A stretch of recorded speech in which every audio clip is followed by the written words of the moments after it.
What's going on, everybody? I'm CaptainRoBear, and this is Horn of Valhalla side quest number 4. What's going on?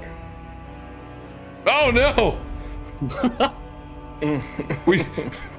All we have is my wonderful computer background over here. Hey, that's not the worst thing that could have happened. Let's go. Happy OnlyFans page popped up. It would be Tyson's OnlyFans page, which would be up.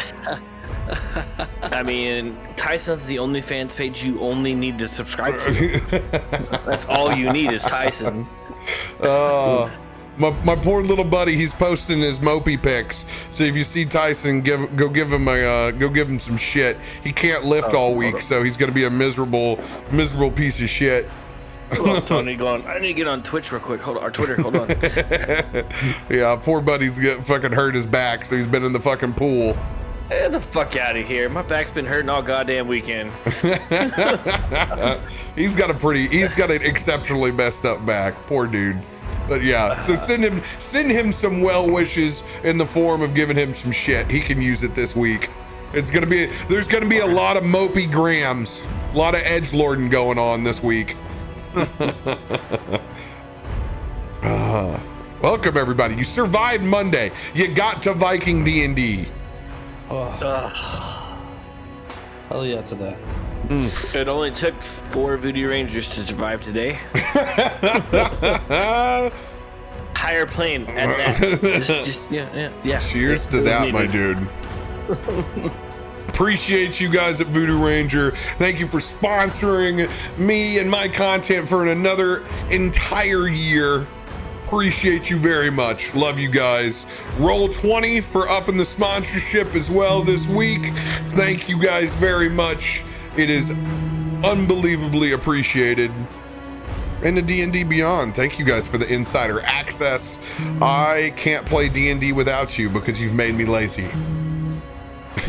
is somebody's phone made ringing? all of us fucking late. There's somebody sounds like it. I think Arantis is humming. I was looking down and was like, is it me? Is it my phone ringing? That's it ain't me. Oh, look at that. Arantis has gone full Adam Sandler goat almost. Let's go. Yeah, we're getting there. He's got the shroud going on. Yeah, I just had to walk out into the street from my house because I think someone's house caught on fire down the road. Oh shit. If you need to step away, don't worry about telling me. Just do. Just do. I moved in the year of COVID. I don't know those people. Where neighbors stop being nice and start being real. And then you just hear the click. Yeah, no, it was darker in here, and the whole room just lit up red lights and shit. I was like, what the hell's going on? Yeah, so Blackout curtains, my dude. Blackout curtains. we're fine. Dude, I resisted blackout curtains for so long until I no longer was able to get on an airplane this year. So I just went ahead and hung them up. And now my superpower of probably being able to fall asleep on planes during bright ass red eyes where kids are messing with freaking windows up and down, it's all going to be gone now. I'm going to be a pleb like everybody else and not be able to sleep on an airplane. I've never been able to sleep on an airplane. Oh. We took a 24-hour, or not a 24-hour, it was more of like an 18-hour flight to Israel once. I was awake. That's the whole awful. time. That's I can understand. International's so long. You just you don't really get sleep. You get these random fever dream naps. Like in between. I was watching fucking movies the whole time. I was just like, oh, hey, look, these guys are standing up now. There is also the booze factor. There's a good booze factor on the it was a church function, so there wasn't a lot of booze on the plane. I got nothing for you. You know it. When I got to the fucking hotel, I was drinking my ass off. So let's pick up where we left off last week. As you guys still pushing forward 7 days to the Wolves' Den, trying to make it back to the ancestral grounds of one of the tribes that are quickly being consumed by the expansionist ideals of the Odin's Eye. As you guys push through one particular fjord, you guys ran into not just trolls on the other side, but you ran into what was hunting the trolls. As you proceeded to get into a conflict with a massive hunting party, several unknown beasts pushing you back from this bridge that obviously was consumed by powers of the flame goddess. We pick up with you guys just making your escape. On the other side of this fjord, tucked back inside the cave, definitely Last of the Mohican style. You guys have all gotten your long rest in, and you're waking up with a sore, stiff, slightly cold and clammy body the next day. Go ahead and roll those constitutions to see who's up first.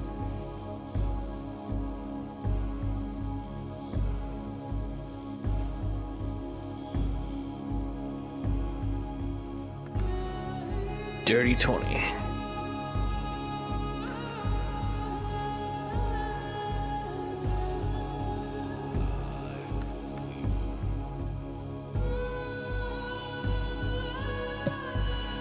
$22 for Rezo. High water mark. Let's see. See what you got, Arnfrid.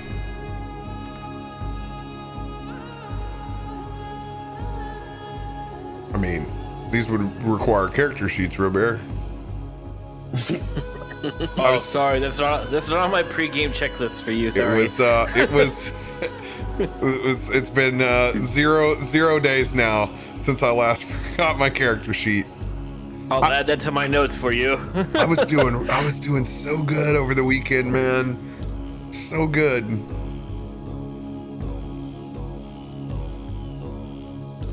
I think you got me though. I think my con is a 5.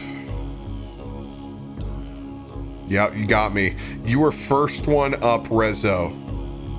I got a 19. But you You and got a- Cathal tied at 20. Yeah, you and I tied. Yeah, I have a 16 plus 3. I don't have a 5. I got a 3. So Oh fuck, I'm awake again. God damn it. If Constable, it's you're you, then me. first up. Oh, well, I'm brewing that coffee. And it's gonna be that trail coffee. You getting grounds, motherfuckers. And then I'm gonna pull out some of that bacon that I had stashed away. And hold on, let me see. Let's check here. Survive. I'm gonna roll survival, see if we got any fucking biscuits. It might be hardtack at this point. It's trying. Roll 20's trying. Oh, we got some biscuits. We got some fucking biscuits, boys. You got biscuits and gravy and some bacon, guys. As soon as you start the bacon, I wake up. That's my internal alarm clock. So focused on getting a meal prepped after a proper ass whooping, just kind of reset the day. Rezo, as you rise, you both kind of notice that Bjarke is not there. He's the only one. Everyone else is still asleep. Arnfrid, sullen log still.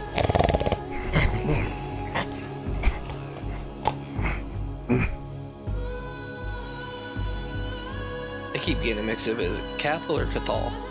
Kothel. Kethel. Oh, it's Yeah, Kothel. It's Kothel. You're right. You pronounce it better than I can. Like I said, I'm four deep on this right now. All my shit's brothel. I mean, right now it could be brothel. Fuck it. I drank so many Voodoo Rangers, I can't remember my D&D character's name. Cathal, did you happen to see Bjarke take off? I ain't seen shit. I'm just making your fucking breakfast. Works for me. I'm hungry. Oh, after that ass whooping, I'm sure we all are. Go check outside the cave. See if he's out there. Alright, I'll go peek outside. See if I see anything. Roll a perception check.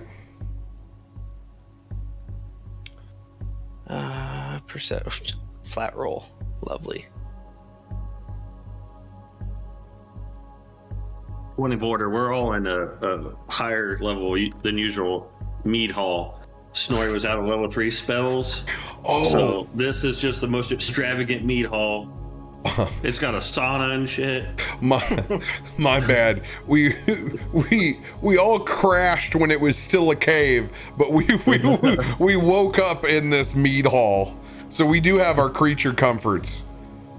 Yeah, I'm at a chef's fucking everything right now.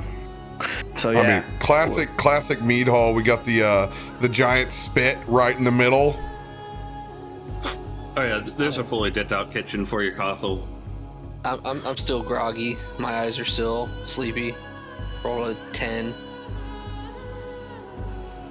Just Ain't enough shit to where out you here. look out, and you do notice the bridge is gone. Nothing left of it. Completely burnt. We ain't taking that way back.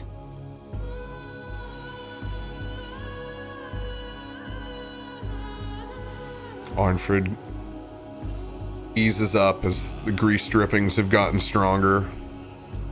I look around and I've actually I've slowly made my way over to Huff and his furs. There's just a pile over there. just like looks like a high school sleepover with just bodies on the ground and furs piled up. Ugh. And slowly begin. It's like with that moment when you stand up and you hear just every bone in your body pop. Oh. Yes, I know that feeling. I go to check on the old man as always. Where are you at currently, Snorri? Can I see you if I look around on the main floor? Yeah, I'm passed out, girl on myself in my chair. Old man. I go there and give you a shake. What is it, Arnfrid? Breakfast is served. I'll be right there. There are mushrooms of the cooked variety this morning.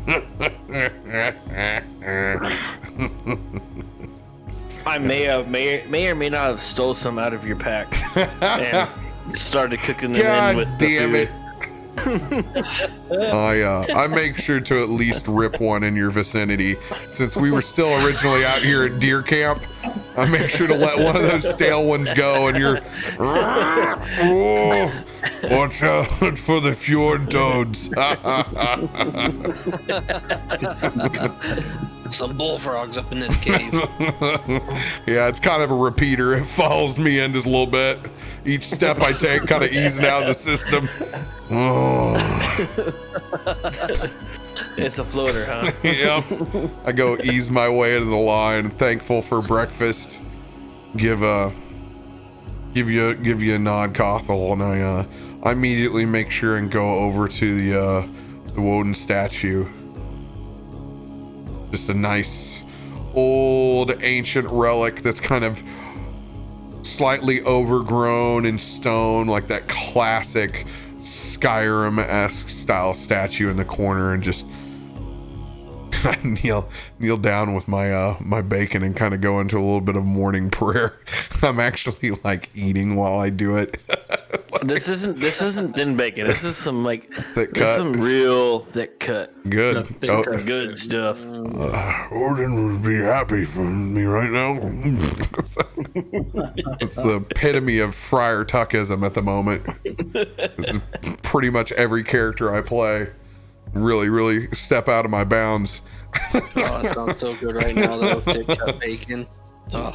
Screw you guys. I had to watch Rec make pork belly last night. Did it like pork belly burnt in style where they cubed it Bro, and broiled it. goddamn.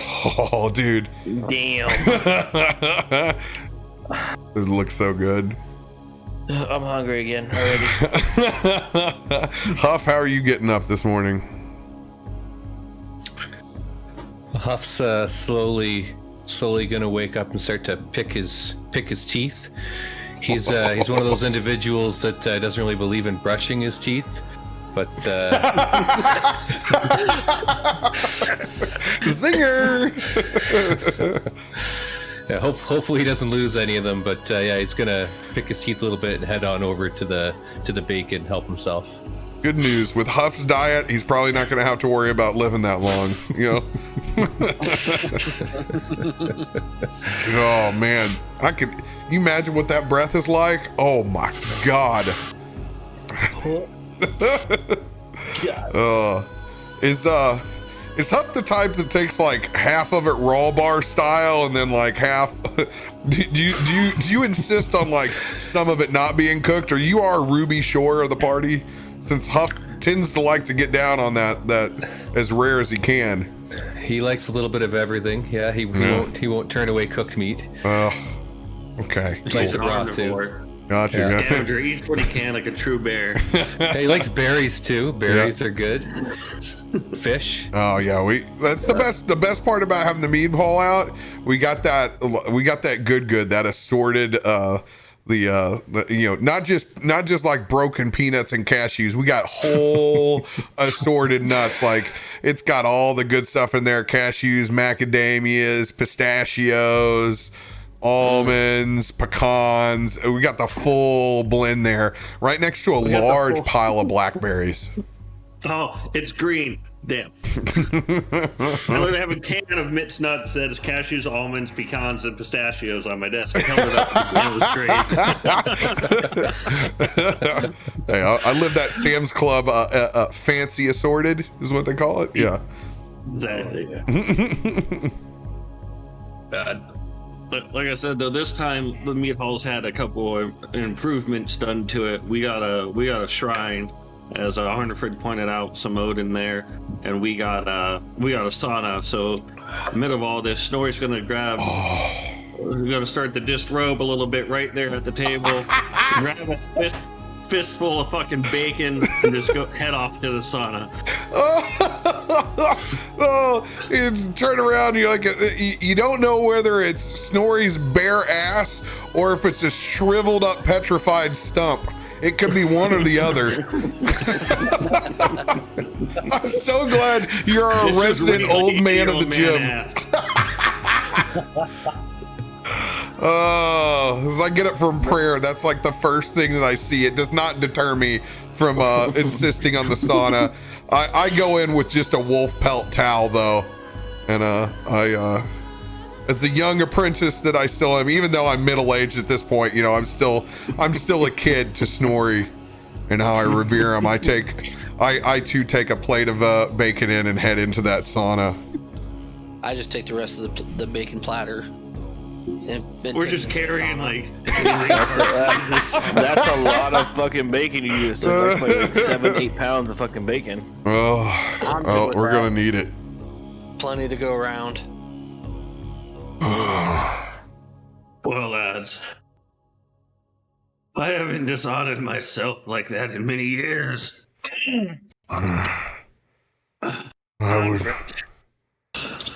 I would like to say the same, but that is not true.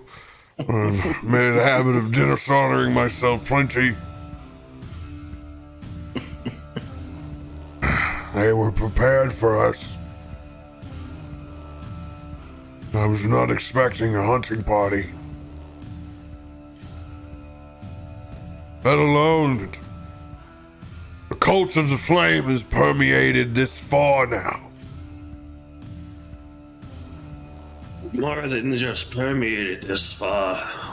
These lands are completely under their control now. They have brought forth foul creatures that normally still be in hiding. So he's gonna set some bacon back down on that cart, and he's gonna pull out a pipe and just start fucking chiefing down this massive, like, long peace pipe styled horn.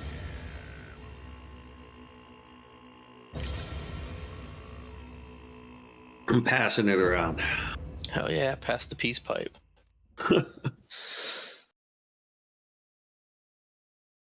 That'll calm the nerves.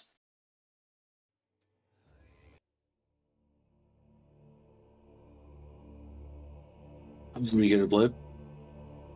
No, that was just me resetting the music. Oh, okay.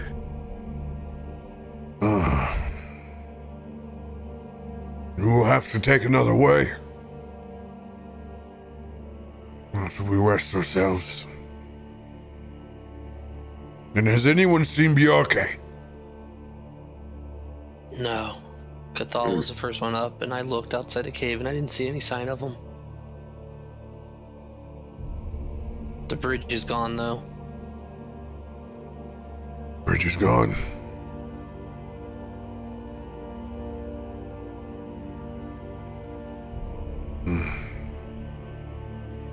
I do not like the sound of this, brothers. That hunting party. They're still here.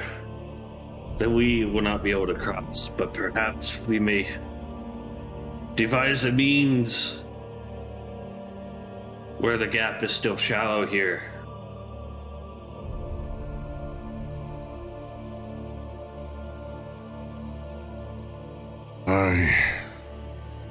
I do not like our chances moving forward through the fjord. And now we are man down. Snorri, you say that your magic protects us inside your hall.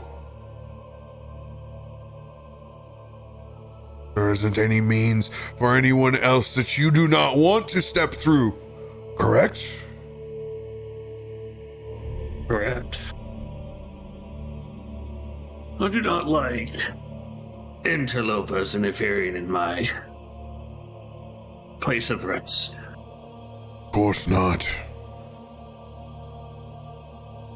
Maybe he just stepped out to clear his head.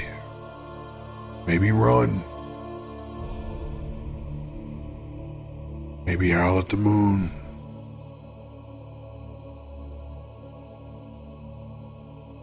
I am confident that he is able to hold his own, but he was angry.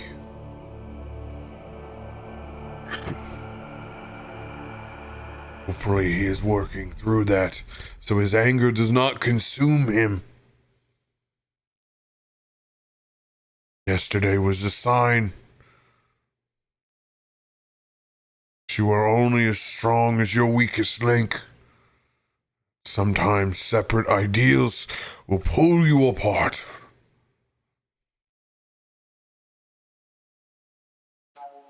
You must learn. However, we do not have time for all of the life lessons in our journey.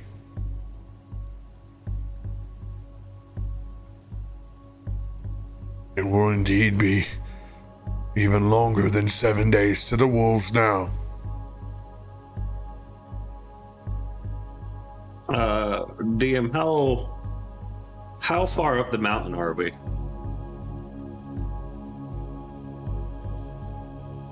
That's a good question. When we got here, I would say that this was like a good halfway point for sure.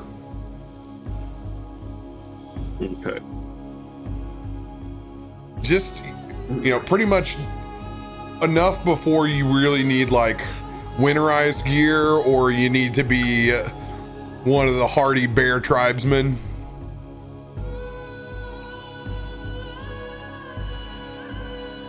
So Say, Arnfrid.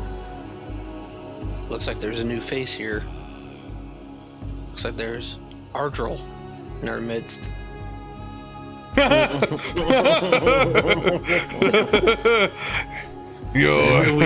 tokens. I heard that they call this look that you have e-girl, Rezo. That's what I go for. It really gets the chicks.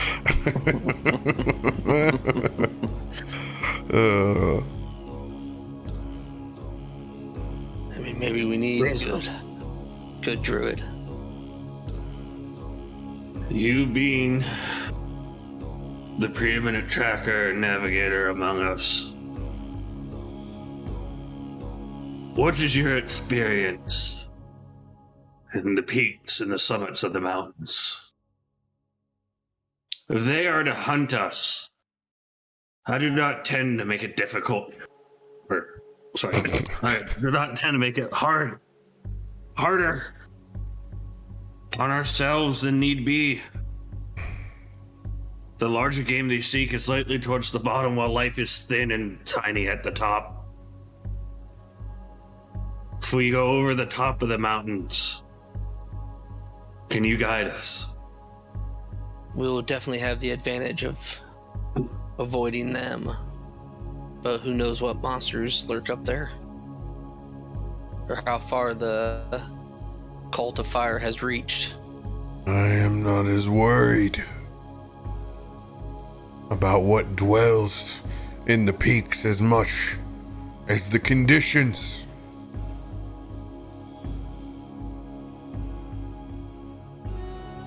Definitely slow us down. There is a reason that the bear dwell there. Hardy of men. He looks back over at Huff. Takes a primal man to survive there. For I only did part of my life.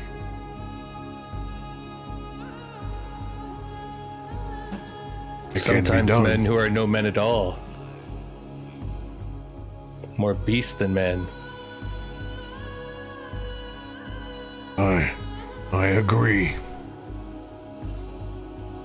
I'm gonna get myself a good old-fashioned horn of mead in the morning. Oh. Throw some more water over these rocks here. Make it good and steaming here. Let it seep in these old bones. So, point of reference, everybody's in the sauna right now, right?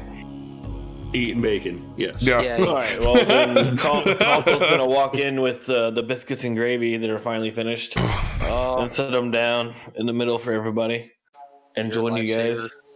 I don't think I've ever ate biscuits and gravy in a hot tub or sauna before, so I'll take this. I'll take this moment. There's always a first. Wait, Truly. where's Darzakar? Why hasn't he joined us yet? Oh yeah, where? The shit, he's still been asleep. Where are you, Darzakar? Darzakar is actually outside of the mead hall. So, like, he woke up, he got a little handful of bacon, but then he stepped outside. Okay, so we've seen you. Yeah. You've just been kind of to yourself.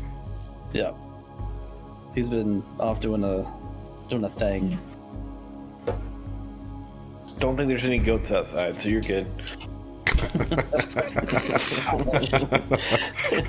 Billy Bagura.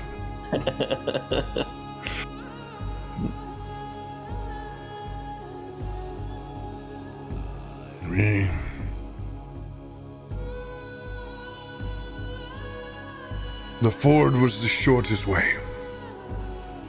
That is no doubt. But going back down and around loses us time.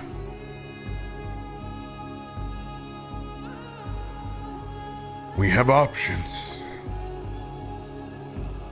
We can go to the lower valley and push across the fjord down below. We know there's a hunting party there.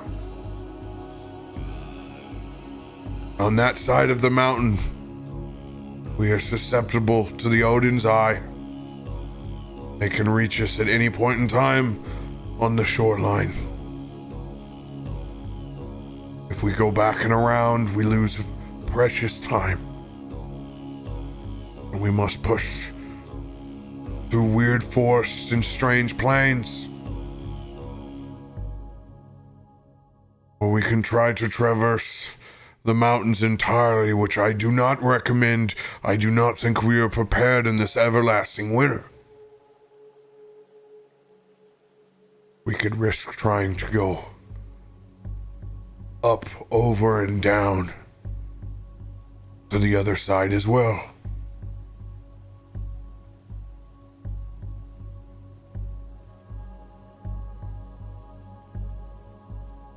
These are the choices. Do we have the means to rebuild the bridge? I am no engineer. I cannot speak for anyone else's skills, but building a bridge will significantly set us back even further. We didn't really use the bridge in the first place. Maybe Snorri can get us across again. It may be possible. But we didn't know they sprang up from the ground, brothers. When we tried to cross the last time, we did not see them on the other side. They were hunting trolls. Now they may hunt us. That is why I'm inclined to brave the cold and go up the mountain. Do not like being hunted and looking over my shoulder. Make it more mistake, brother. We are actively being hunted by multiple people now. Not just creatures or monstrosities. Our own people!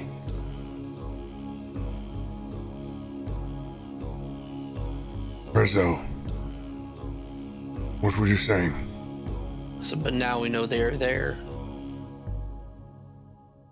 So we know what to look for.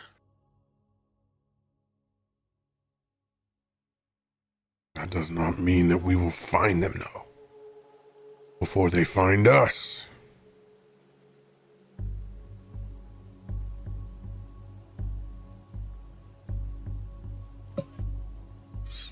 Well, we can leave it to a vote. Our mortal wisdom fails us.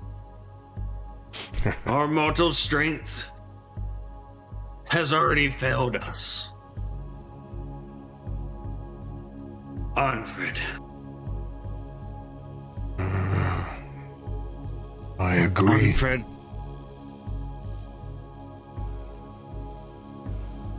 I fear it is now worth the risk.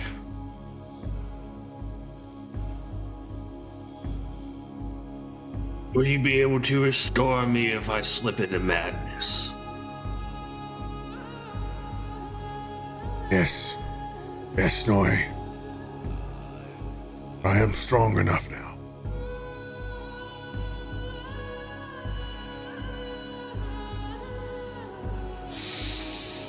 Snorri is going to begin throwing an assortment of herbs, mushrooms, oils, and all manner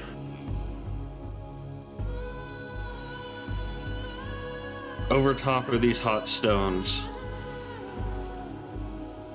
One of you fetch Dazaka. He'll want to be here. It's like that moment in Get Them to the Greek.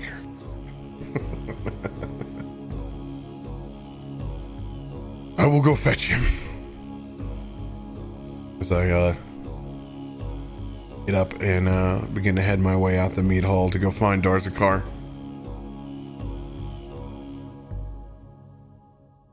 Snorri's going to continue preparations for one hell of a spell. I'll just continue eating bacon. Now biscuits and gravy. Zarzakar.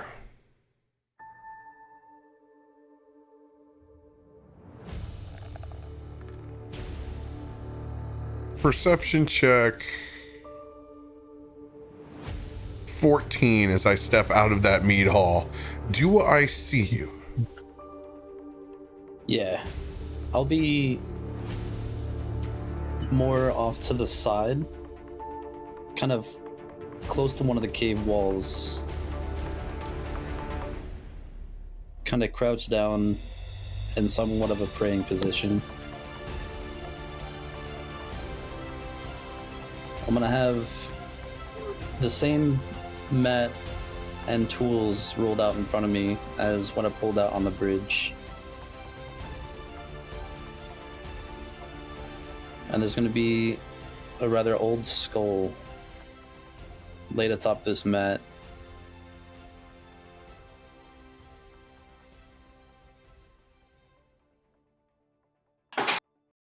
Seeing you kind of in the middle of your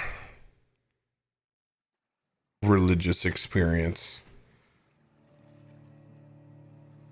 I'm going to give you just a few minutes. But I'm not going to leave. I'm still going to be nosy as shit. I'm just kind of leaned up on that front porch in my wolf pelt, my bacon, just standing there watching you.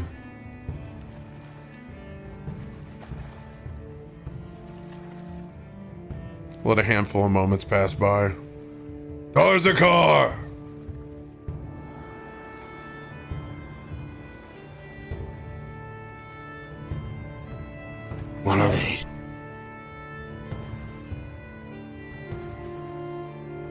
We are having council.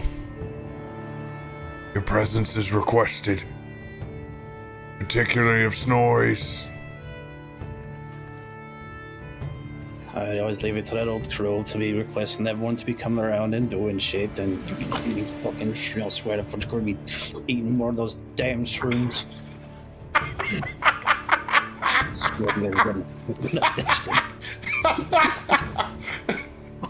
You know, that's fair.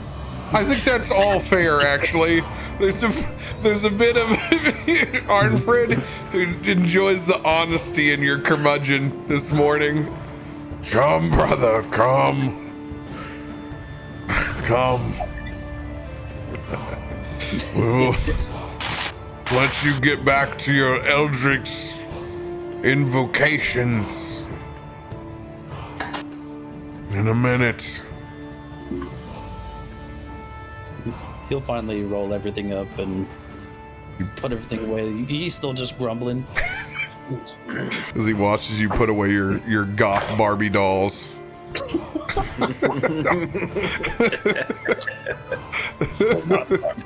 Action. You gotta get it right. I don't have any G.I. Joes. I only have Cobras here. Get it right. I was getting ready to be like G.I. Joe. Pork chop They sandwiches. have collection value. As I come back in, Zarzakar isn't too far behind.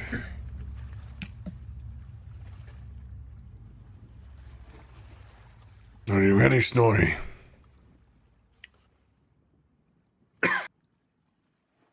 Believe I am.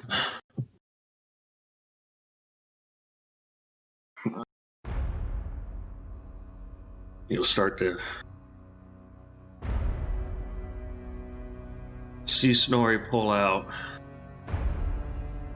rolled up piece of leather, and I'll lay it out over the bench next to me. It's got all sorts of alchemical reagents in there. Blood and various bones and other creature parts. By this point, the room is filled with a thick smoke. And Snorri still has his pipe.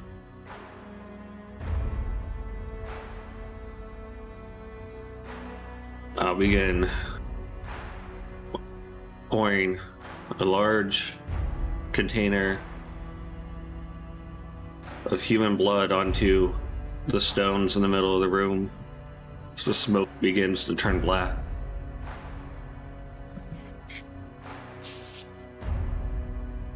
I offer a dried human heart into the flames that begin to encircle the stones in the center, shifting from what was a bright orange and yellow ember to a blue, and then to black.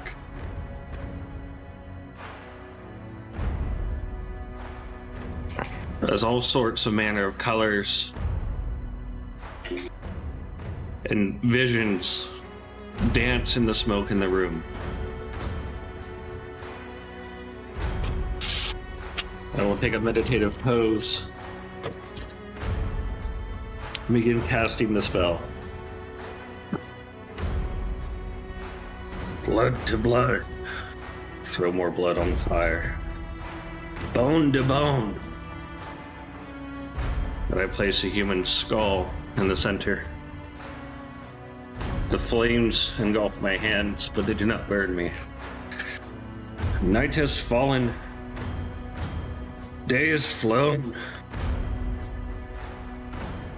Odin rides over rock and hill, out of chaos and into order. Blood to blood, bone to bone, flesh to flesh, as the hearts burst into flames. Hail, All-Father, wise warrior, one-eyed wanderer, come and sit at my fire. Tell me your wisdom stories, the seams your missing eye sees. You who chooses the slay, flesh to flesh, and blood to blood. As the flames begin to grow higher, All-Father, grant me wisdom and hear my call. The room falls completely dark. My eyes, where there should have been my right eye, now glows white. My head kind of rolls back. It's like cast contact other plane and beseech Odin. All right, let's go. For that RP, give yourself an additional 1d6 inspiration.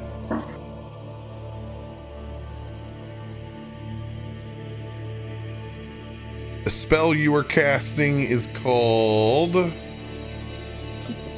Contact other plane. Contact Other Plane. All right.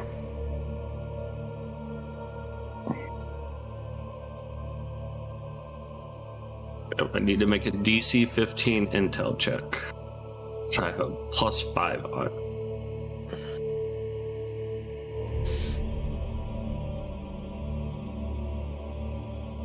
Got it.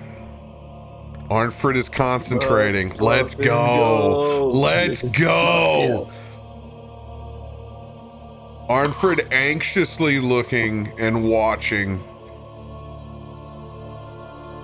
understanding the gravity and the multitude of the ritual that you are undergoing right now. But he's put at ease at just how calm and well your material body is handling this transition.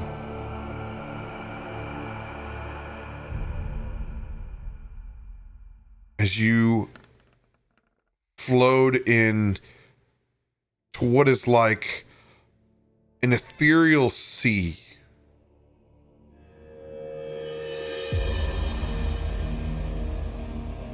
Snorri. Concentrating at the task at hand. You have 5 questions.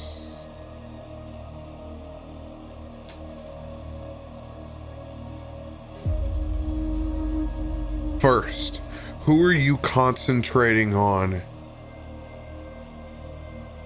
to talk to? Odin himself.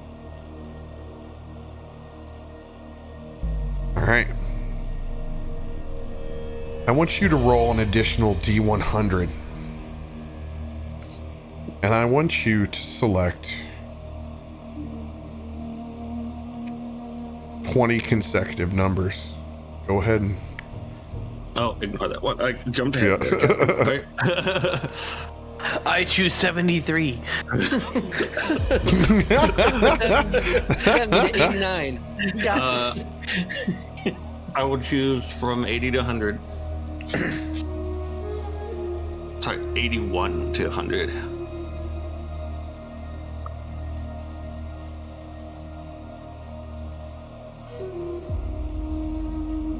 As Roll20 has a stroke.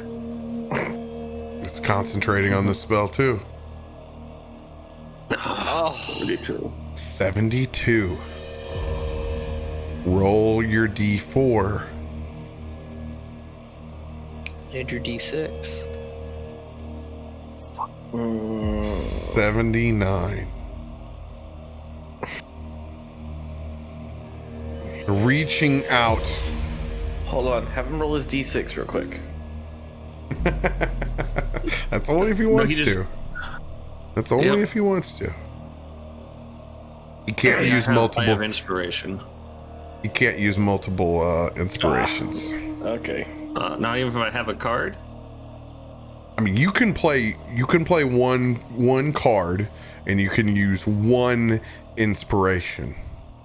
Whether the inspiration came from a card or whether it came from a natural in-game mechanic, there is still balance to the force. Let me see if I have anything I can give you. But if you want to make a re-roll based off of something you have as in lucky or any of those traits, you may do so. Yeah, I'm gonna burn lucky first before I burn it in inspo. But Roll20 has me locked in, so ignore this roll. Curses on you, Roll20.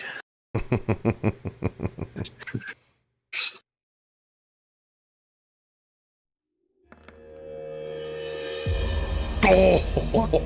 One lucky down. Oh! Burning a second lucky. That long rest, 3 luckies. Lucky does not work in that fashion. When you use Oh, it one doesn't? lucky, you have to accept the roll. Oh, okay. Okay. I see. It's the noob in me.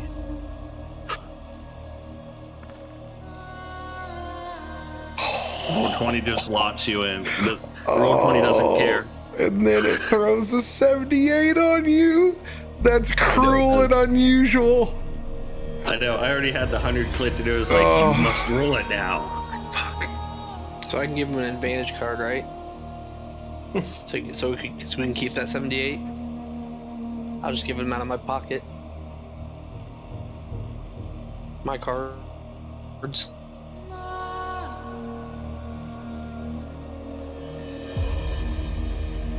If you're lucky as your own feat, correct? Yes. Okay. You may do so, but you will have to roll. No, he won't. I just gave him an advantage card. Calm down, guys. No. You guys are about to get completely backed out of this. You guys haven't learned yet. You guys are still thinking at the table, and you're not there at the ceremony.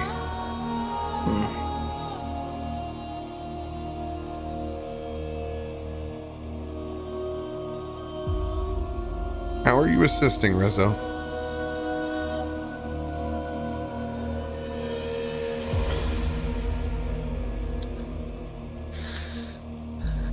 Well, Thor is the god I follow, and I know he's trying to talk to Odin.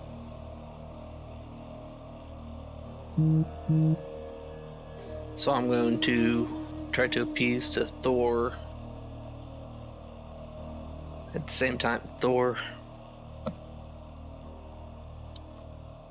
we have need of your aid. We're trying to contact your father, Odin.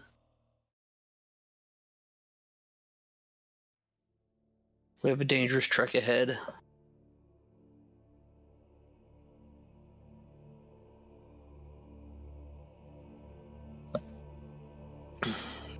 Please aid us in our journey.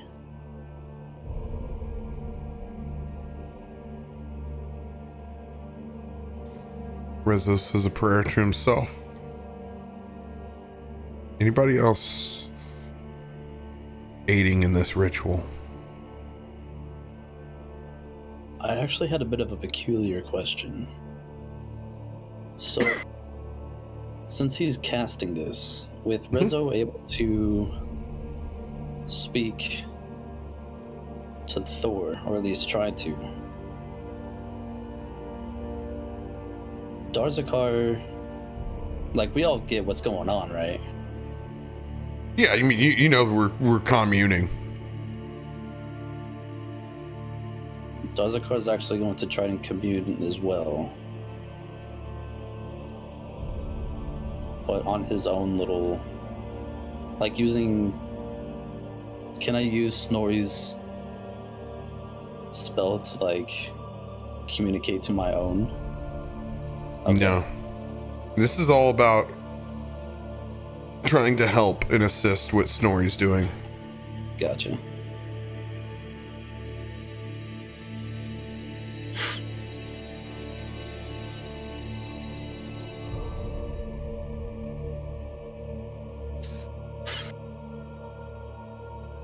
Seeing Snorri's kind of eyes flicker and dart back and forth after it has been a initial smooth transition and ceremony, Arnfrid's going to see the sweat on his brow and a little bit of tremble in his hands. Just gonna go back over to his pack and grab some sage.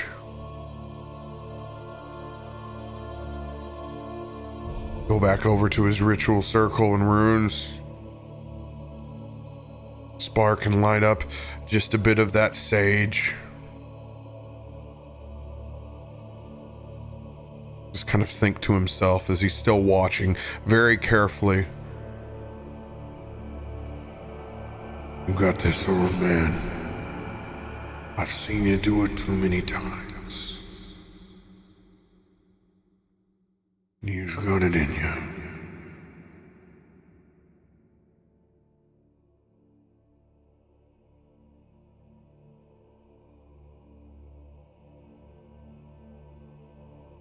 Anyone else trying to help with his ritual?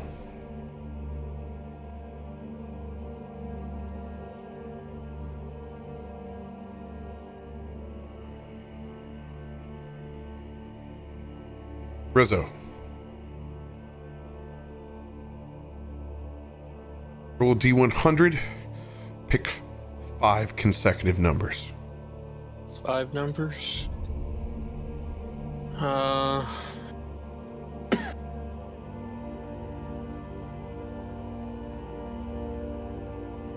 60 to 64.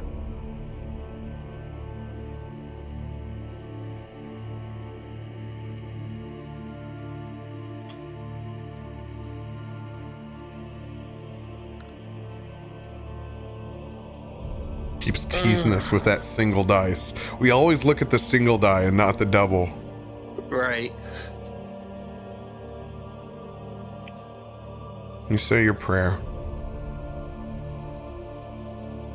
And you hope that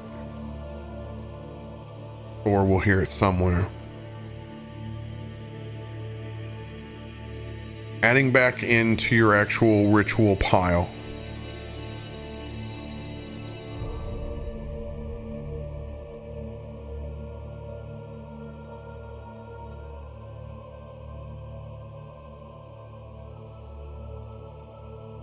You have calmness of your nerves, Snorri.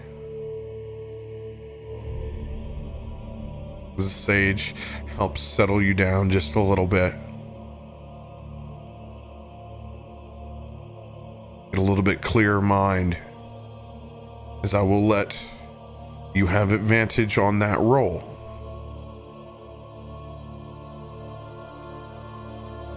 Which is now a 78.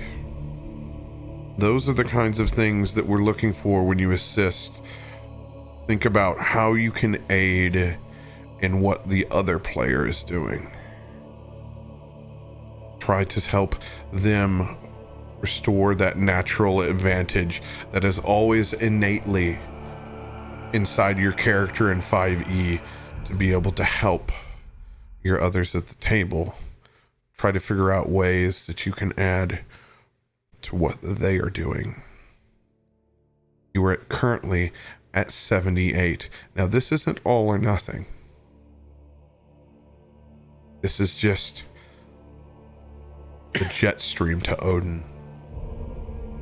You have rolled your 1d4. You have rolled a 1. You were at 79. You have your 1d6 inspiration. If you use that, you will auto succeed.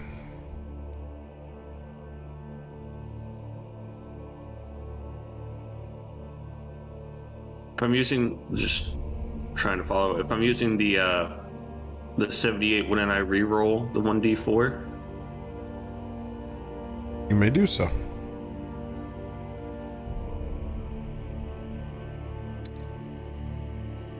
What? What is that? It's cocked. Reroll it. I didn't even know a d4 could do that. Attaboy. There we go. And this connection grows stronger. It's like your body floating into the other room to where the statue of Woden is at. Almost looks like those vines are breathing that are wrapped around the side. As you stare into that old man's stone beard, functioning outside of your body, you stare back at this. Ask your first question.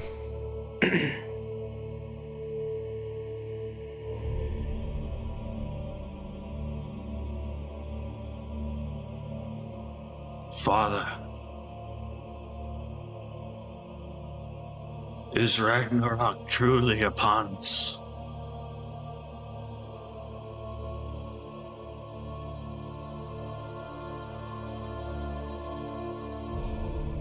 Yes, Snorri. Remember, the long winter has begun. You don't see this statue's lips move, but you can see it breathing in front of you. Much like a magic eye poster, you're scared to even look side to side. It's like you have that focus contained right in front of you.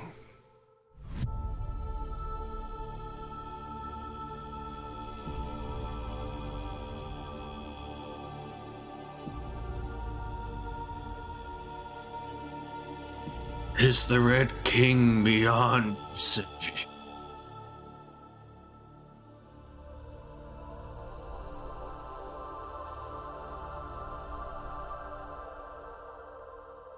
No one is beyond saving. Even my son, Loki.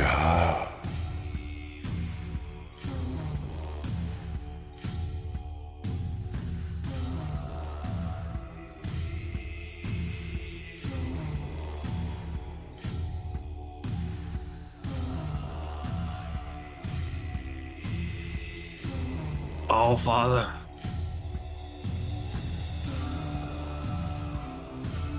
what is your will for me and my companions?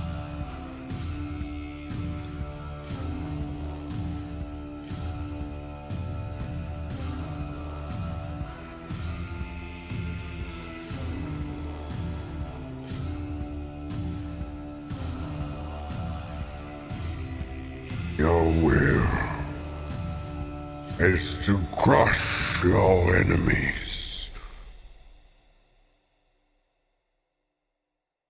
To see them driven before you. To hear the lamentations of their women.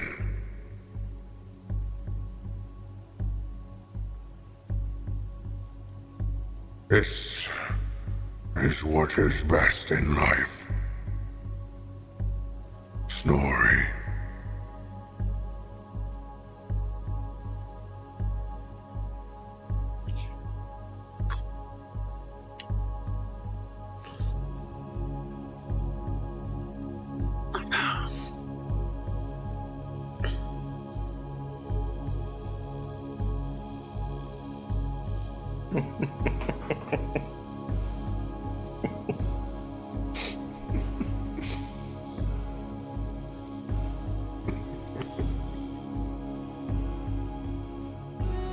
All Father,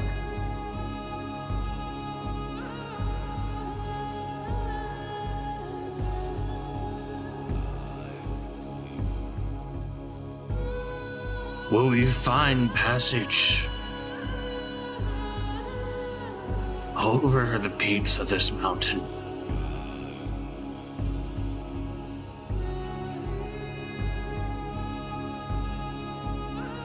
There is passage, but at great cost.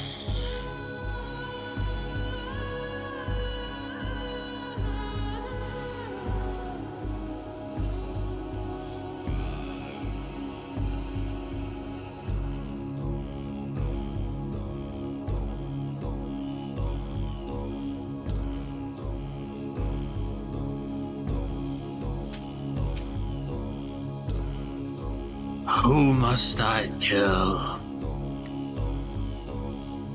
to put an end to Ragnarok?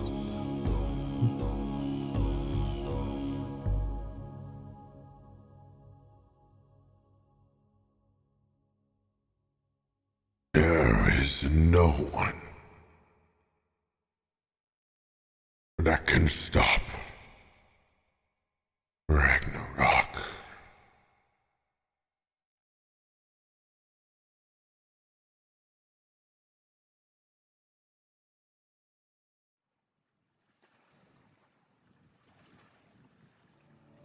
As you begin to lose focus,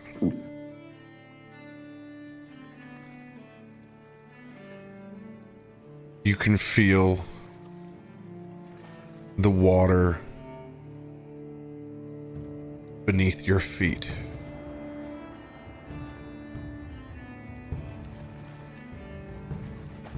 And you can smell the salt water in the air.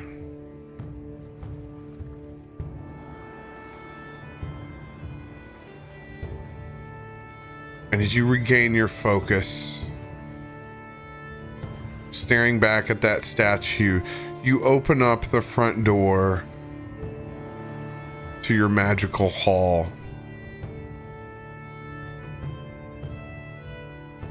Staring down at the bottom of that fjord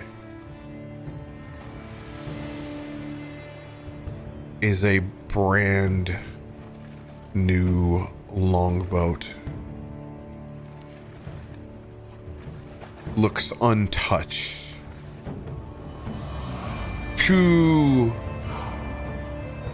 One large Woden's head on one side, where his beard flows down into the arch that bends into the hull of the ship as it curls up to the other side. A large dragon up and over to the other side.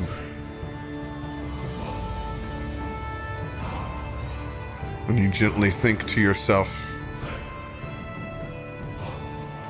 that Odin is indeed with you.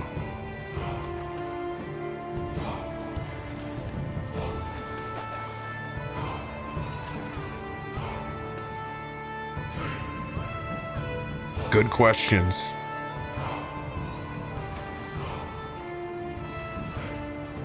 Gotta recompose myself after speaking to Conan.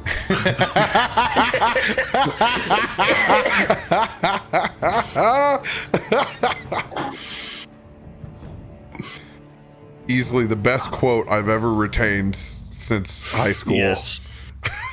Yes. Anybody ever ask you for a random quote, it's a good one. It'll always get a smirk. True that. Conan, what is best in life?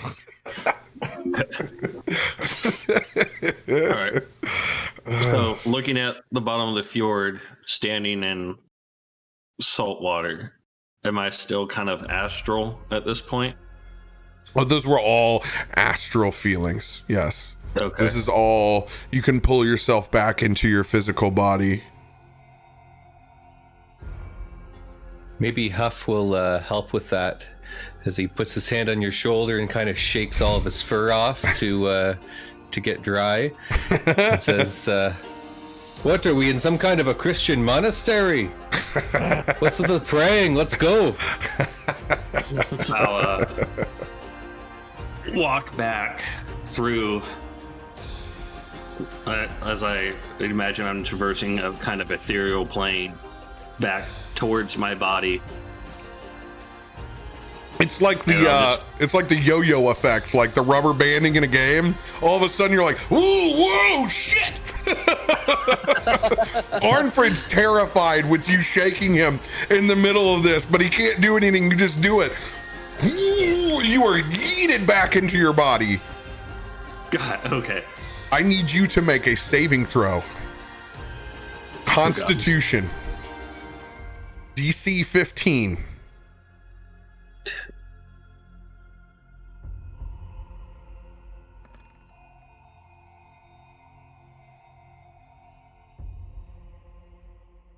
Nine plus.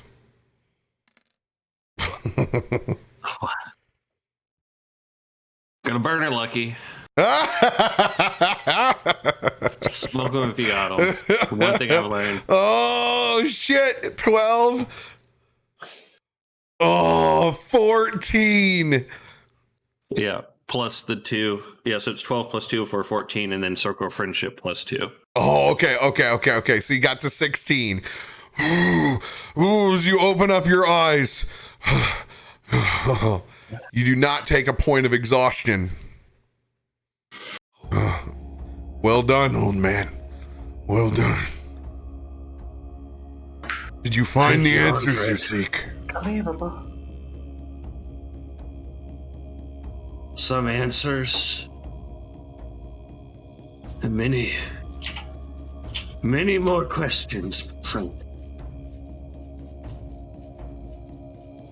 It sounds like... However, I do believe I've secured this passage. What way does he suggest we go? The bear is antsy. Oh, he's about to get a lot more antsy. Unless he can find his sea legs. Go to the sea? To the sea. We must peer into the bottom of this fjord and travel forth.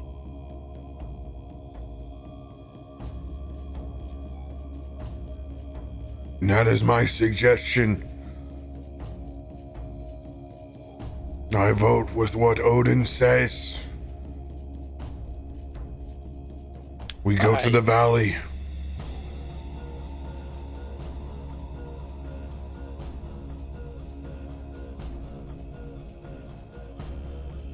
Puff. Towards the car. Is this the way?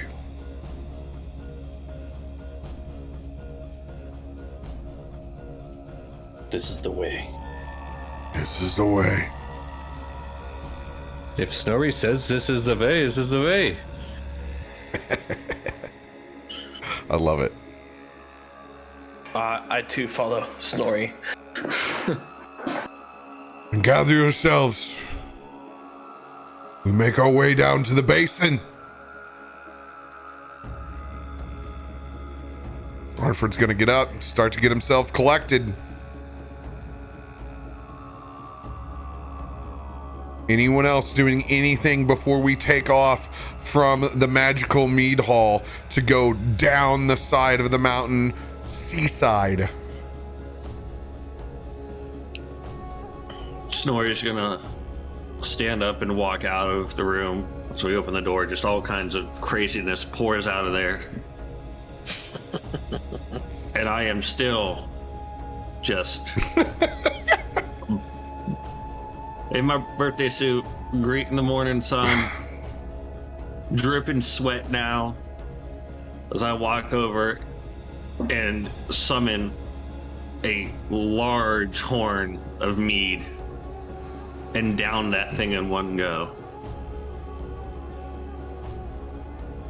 And then start to put my robes back on. Oh, thank God, that's Fred's glad to be looking at that big of this nasty, sweaty looking fucking wet dog all day. That shit's gross. You should learn to appreciate the human form, Dazaka. Perhaps one day you shall attain this greatness. I've seen a great many odd things, but an old crow looking all wrinkly like that, I don't think I'll ever get used to something like that. I hate to tell you, Dazakar, but there gets worse. There is worse. You walk with the crows. You see some things that only a mother could forgive. Come. We have a date with destiny. So, we are going to ease our way down the mountainside. Bears, you will need to help us get there. Well, the wolves were able to lead us here. The bears will know the best pathway down. We'll need ourselves a set of navigational checks to get there. Be starting with a DC 14. Currently, that would be Huff, and we're missing our other bear, aren't we? I'm a bear. Okay, Costle's, yeah, Costle's a bear as well. Cool. You'll be acting as advantage, essentially. We'll take the best roll out of both of you. I got a dirty 20 on my roll. Let's go. Let's go. Passing with the 14, you're able to get us down the treacherous, loose ground part of the mountainside. But then there's some difficult choices. Some of those moments where you truly wish you had a second set of legs just to have another point of contact. Does anyone else have an item that allows them to have another point of contact? This would be a quarterstaff. I do have a staff. And as always, I'm hunting for them shroomies. Huff has a staff, but he's already dropped down onto all fours in order to make this trip down. Cool. You got advantage. I've got hemp rope, so. Got some rope. You will have advantage on these checks. Darzakar, do you have a quarterstaff? I'm looking. I have a battle axe. It's not a quarterstaff. I do have a mage hand. I can put a hand on my butt. Mage hand will not be able to assist you on this, unfortunately. Well, if it comes down to it, Wait, question. So this is a loose terrain right now? Mm-hmm. Okay. I mean, I could do Nature's Wrath and make it somewhat more difficult to grapple anybody that falls and slides. You'll be able to do that for an instance. Okay. So I'll hold that in case anybody falls the slide. That would be something you could use in that moment. Rezo, read off your wolf trait for us traveling together, even though that this is the mountains.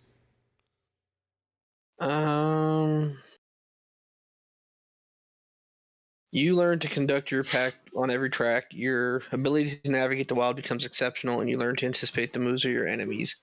You and your allies can travel at fast pace stealthily or without penalties to passive perception, but not both. Okay, so we know what we're doing. Got you.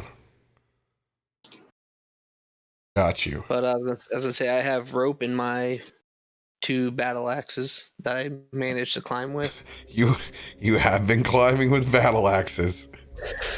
This is true. If push came to shove, you would allow that. I need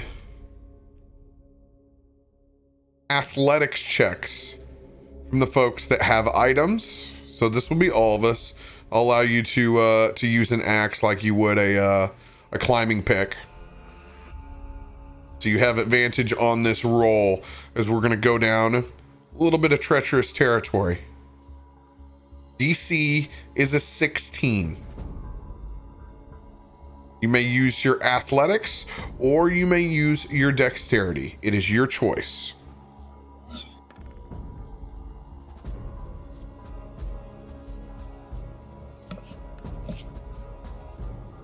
$23. Succeed.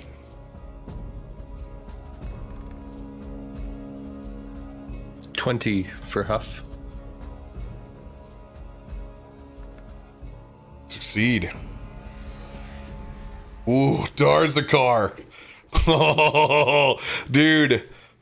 1d4 on that bond of friendship. My man needs a 4. Oh, I will allow you to re-roll. Oh, 1 away. You're gonna lose your footing. However, Kothel, that will trip my snaring, nature's wrath, and you will be stuck. As you go over the end, death, I save you. As you're caught, you currently feel the same vibes as that cow in Jurassic Park that's lowered into the raptor cage, just held by these vines around your stomach, bent over in your compact, squarish body, Darzakar. It is uncomfortable, but you are safe. How far is Darzakar from me and from where we need to be for safe ground? You'll be able to he'll be able to go to the next piece. Okay. We have more than enough people. But you are there long enough to humor us, at least. Uh-oh, Arantis too. Her story's falling on his ass. Oh no! It's a good thing this is an area of effect, guys. That's old man Snorri as well. Oh! He's still walking out in the ethereal plane, Snorri. Is Bjarke with us? Bjarke is still not with us. Okay. 23 for Rezo. We can retcon that we've said that we will wait for Bjarke at the boat. But if he does not show, he does not show. You succeed. He's mountain born like Huff. Oh yeah. No problem for Arnfrid. Oh shit! I actually do have to roll on that. I gotta get my 1 point. Let's go! Let's go! I about busted my ass too. I forgot how big of a fucking chunker I am. I've been drinking fucking meat and tending to bees for too long. Arnfrid's about like me when I have to get on my knees underneath my computer desk. I'm like, oh. Help! help! I need an adult. I need an adult. That's how I've been the entire weekend. I'm like, oh, I get down to do something. I'm like, help.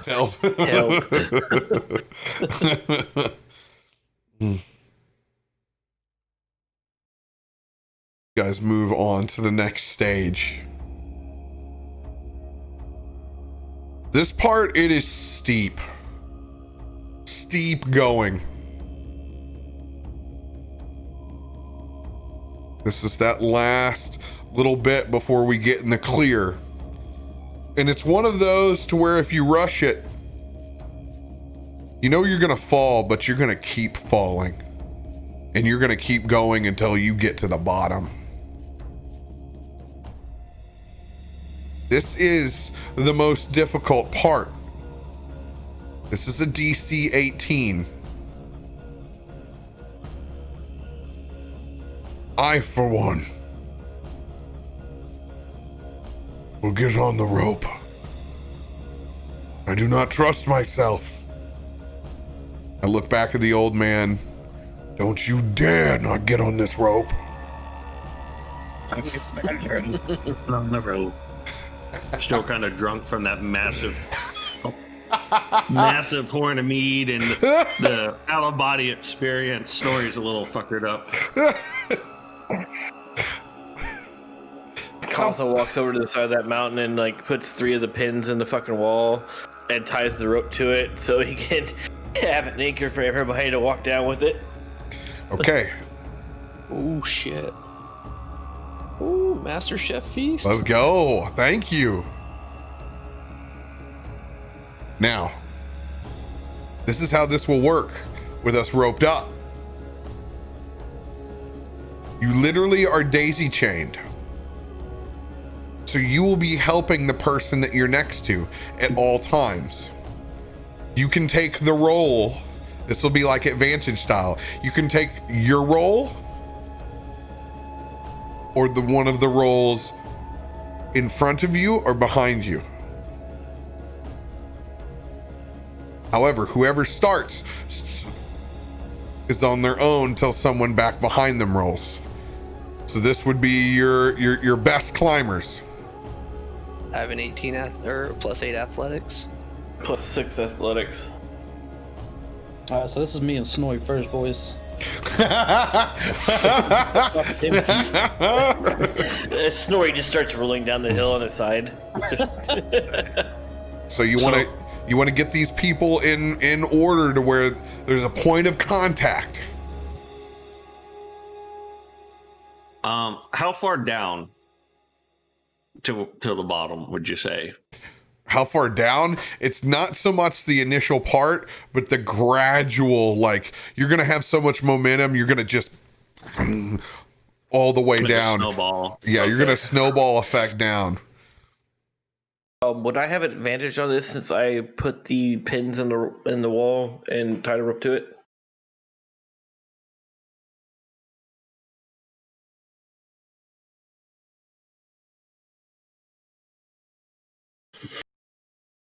I'll give you an inspiration. Okay. I'll give you an additional D6 inspiration. Okay. The pen shouldn't come into effect until like the last person, though, right? He's just kind of he's looking for something as he sets himself there. Oh, okay. It's more of me I'm setting checking up out. for one end's connected and me going down slowly, and then you guys can all just follow that down and have that extra advantage or help action to get down. All right. Okay. Gothel, DC 18. Okay. Oh, let's go. Let's go. Whoever is behind Gothel will auto succeed. Snorri, this is where you should go. I'm following behind Kothel. Our elders first. Elders first. Let's go. Well-timed nat 20. And then Cawthel's just gonna stand at the bottom, just try to get ready to catch any fuckers that fall. He'll have that extra divine channel ready, our channel divinity ready to capture anybody that falls, because I have one more of them.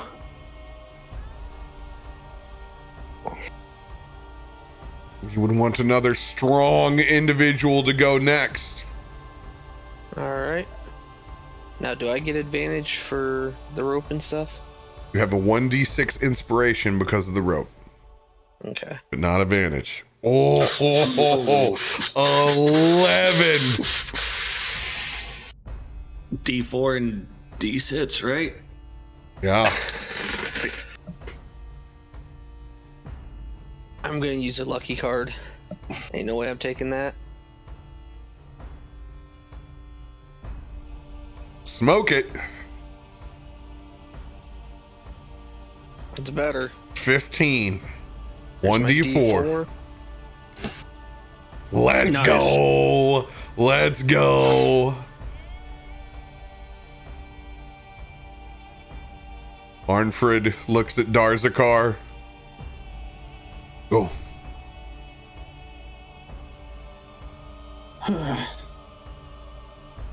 You have advantage.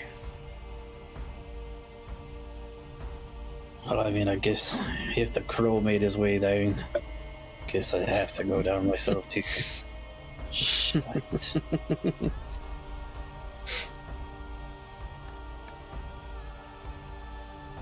21. Let's go. Let's go. Let's go. As Rezo is able to help you and assist on the way through. Can't be having this crow show me up. Come on, Rizzo. Arnfrid looks back over at you, Huff. I will go last.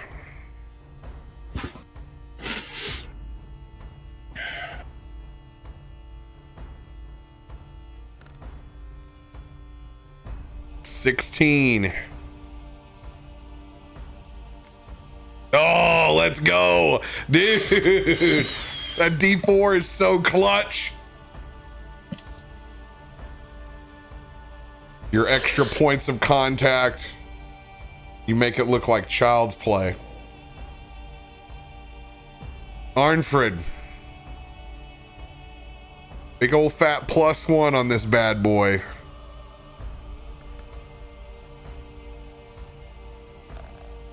Or on the first. 9.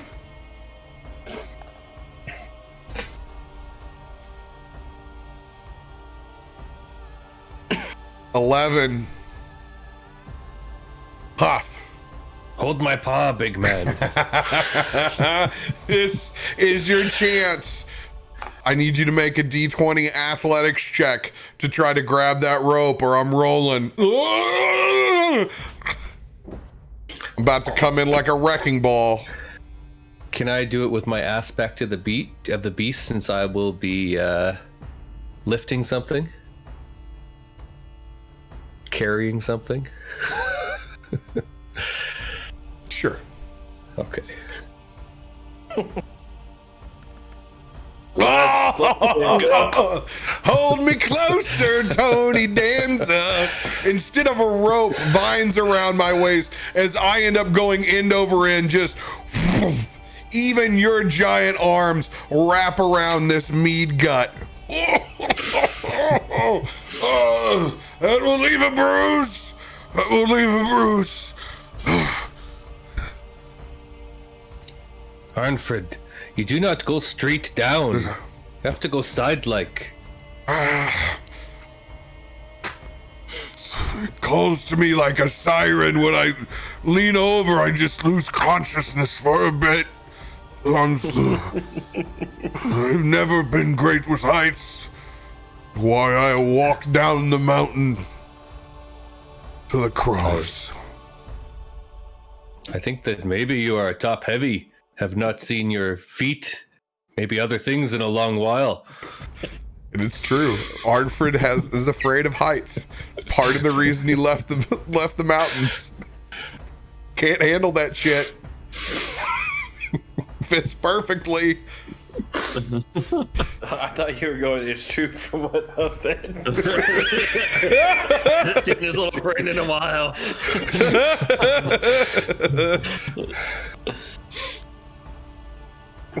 Oh gosh. You guys make your way off the side of the mountain, down into this valley.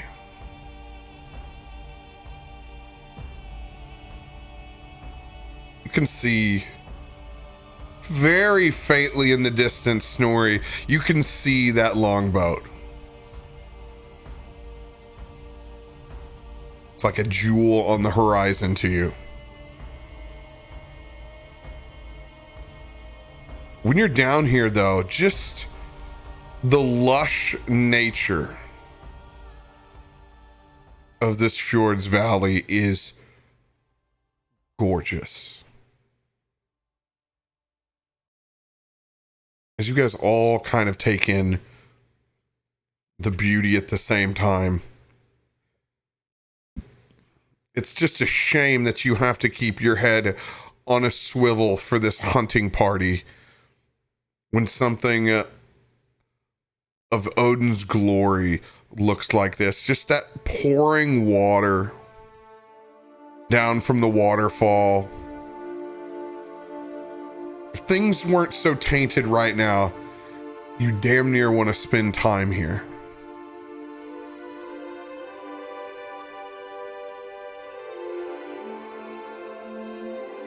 It's a nice juxtaposition, staring back up to where that bridge would have been, to where you are now. Breathing deep, you can smell the sea. Lush green grass down here below compared to the cold, hard frost up above.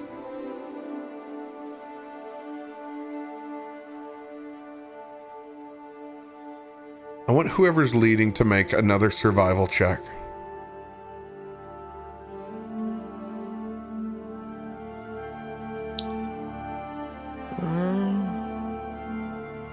My survival's only a +4. I don't know if there's anybody better. I'm +6. Mine's better. Yeah, +6.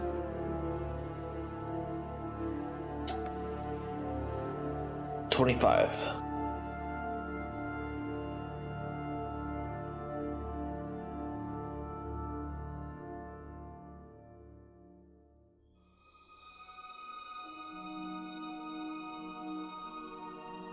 Staring out into this fjord.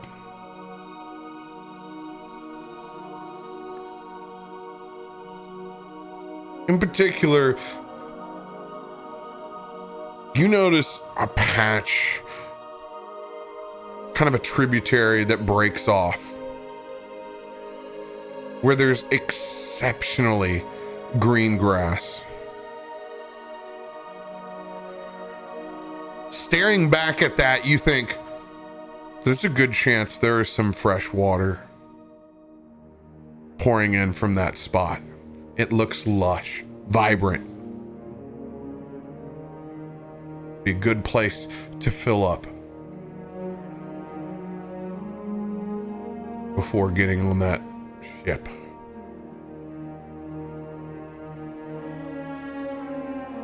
I will bring everybody to that spot and tell them that fresh water is here. We should fill up before the long journey.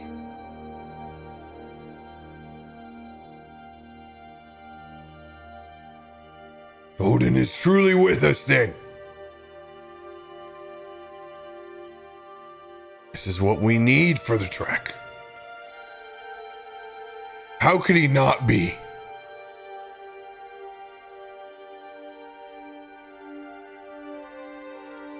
As he grabs out and everything that he's been able to drink out of his camelbacks, he's ready to go and fill up.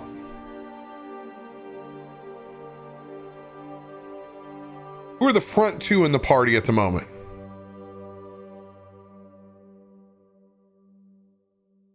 Cathal will be in the front because he's leading everybody to the fresh water. Who's behind Cathal? I'll be behind Cathal.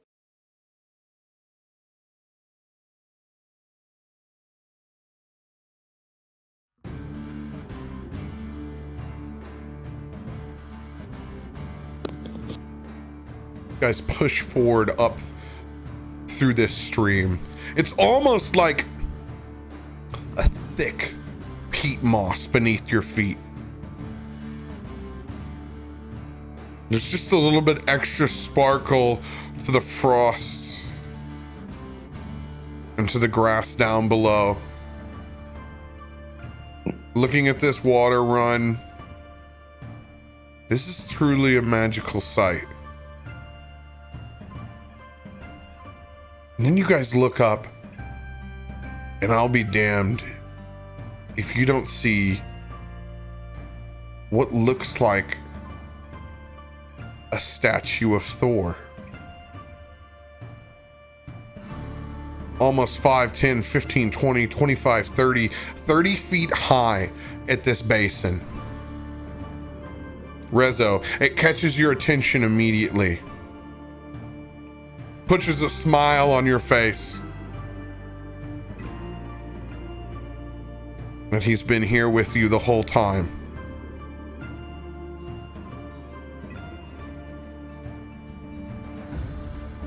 Not far from that statue seems to be where the basin of this freshwater spring.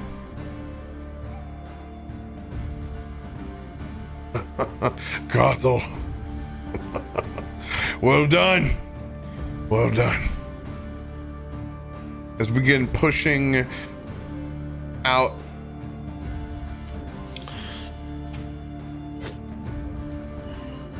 towards this greenery, kind of breaking almost like a little bit of a hedgerow.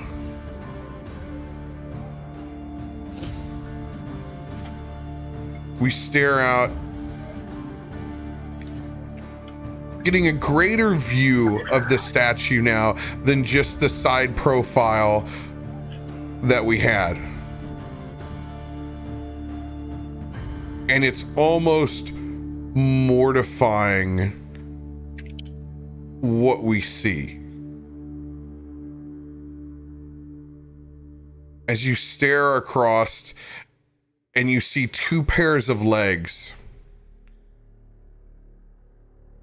attached to a slender man, no shirts, looks like a mixture of leaves and thorns and bramble, taking a huge piss on this statue. On the other side, you can see small fairies gathered around, spinning, defacing.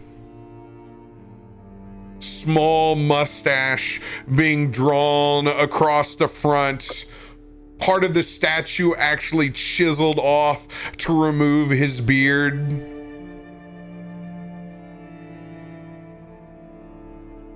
It's like a front row seat to blasphemy. As that mood just hits you in the gut.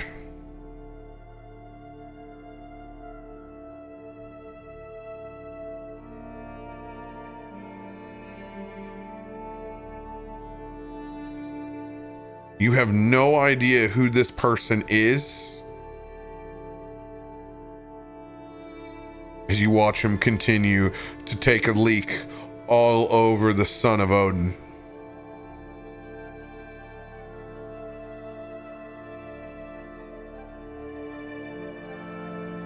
We should stop these blasphemers.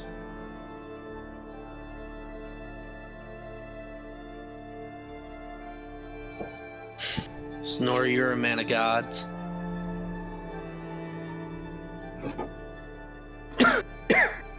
I will personally rip his dick off of his body.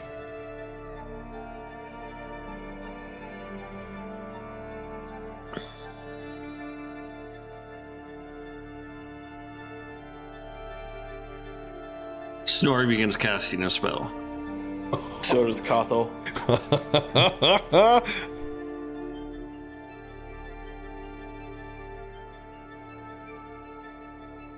You see just a small finger raised from the man in the thorns.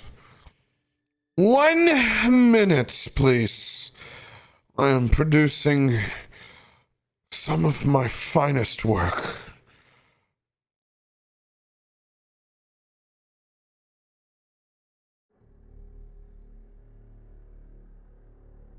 He will begin casting counterspell.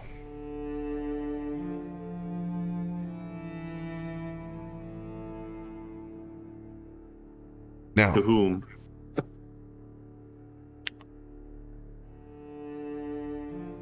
it will be covered from both him and one of his fairies. He, on evens, will be targeting Kothel. Odds, Snorri. Be targeting Kothel. It's me.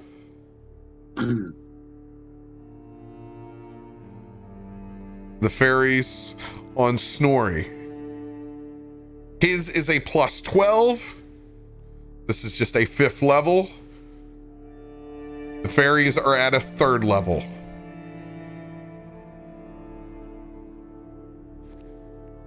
What are you guys casting at? I'm casting at the 4th. I'm casting at the 4th. My maximum level. Snorri? 5th. 5th. Okay, that one's straight up. I'm gonna roll the man in the thorn crown. Can I counterspell the thorn?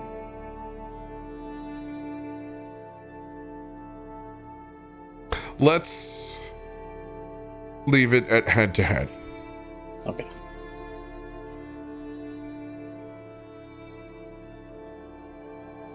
Can I just eat my axe at this dickhole? You may certainly in just a second. 18 plus 12. The bar is at 30. Damn.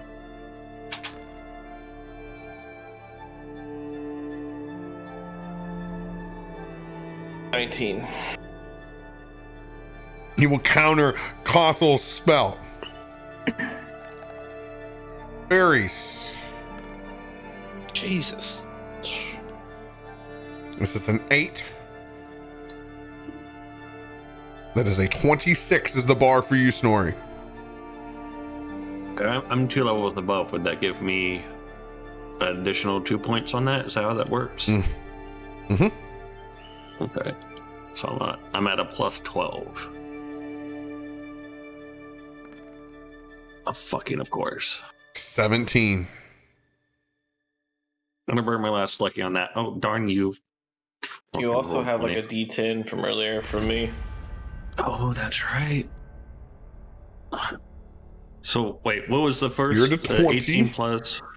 Yeah. 26. 20. 26, so you need a 6 or higher on your D10. Nope. Just gonna burn lucky and reroll. Odds are I'll get better than 5. This is your last lucky. Yep. Oh, dude, the worst tease. God, it was there. We'll stop So both now- of those spells. Rezo, Eating my axe at the guy. all right, you are in disadvantage from where you're at.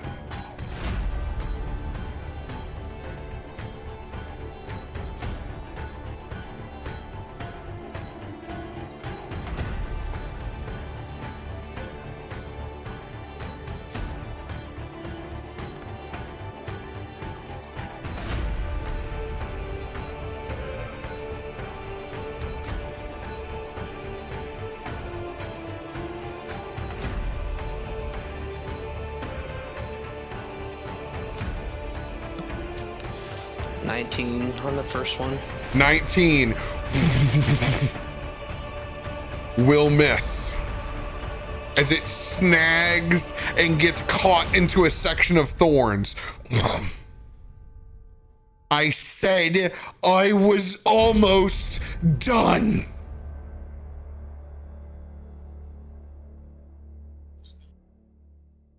At that moment, spins around to face the rest of the group.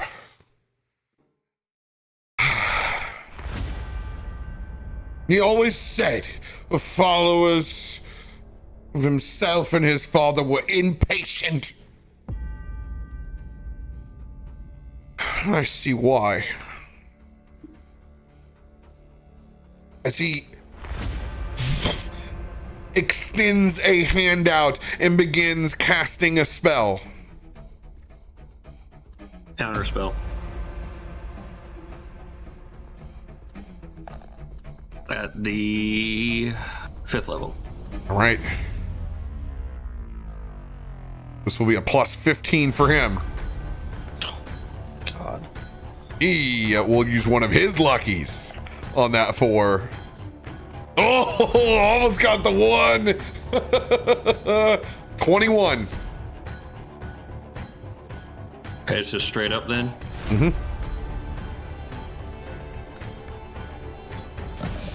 25. Nice. 25.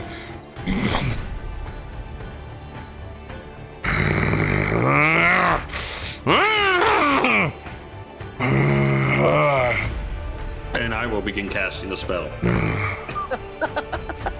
You will not be able to cast the spell. You already have. Okay. I was like, we're not initiative. I'm just going to keep whipping them out there. Nope. You guys will roll initiative now.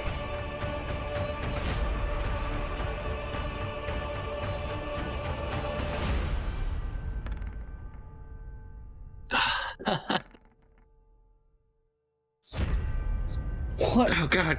Come on, guys! What is this? Oh my god. What? Oh, What the hell? Everybody below 10. good God. I'm glad I burned an alert card to get to fucking 8. Don't tell me that Arnfrid's at the top of the order with a 10. Oh, good God, dude. Wow. You're first. Uh-oh. Uh-oh. All right, remember you can add your initiative into your own sheet. And then go grab your bathroom break, grab your refreshment.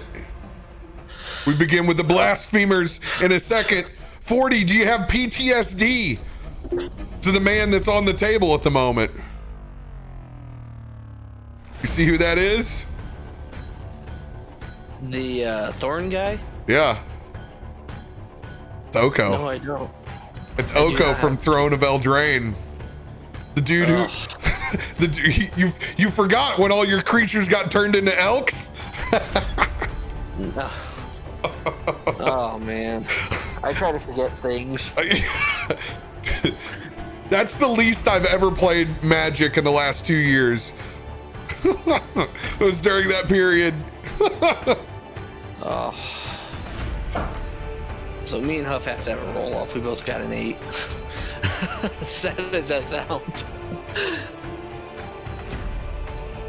Oh, I mean, both you. Or he can go first. I don't care. Gust of wind, bitches! I got my there's own 3 fairy on army. Oh lord, this is gonna be fun.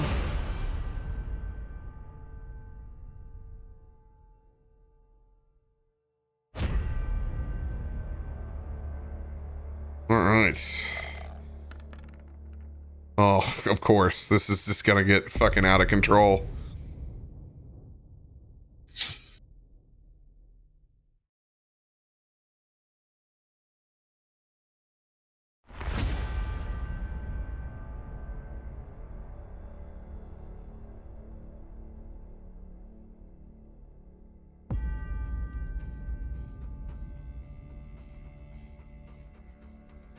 Mine didn't save. What the heck? 8. Enter.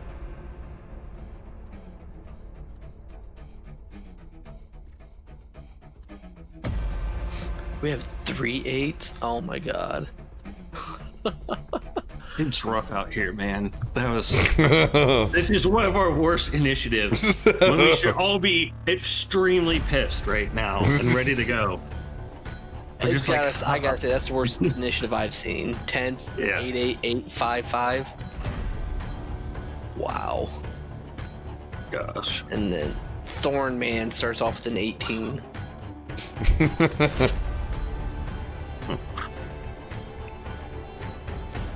Thorn, man. God, this guy.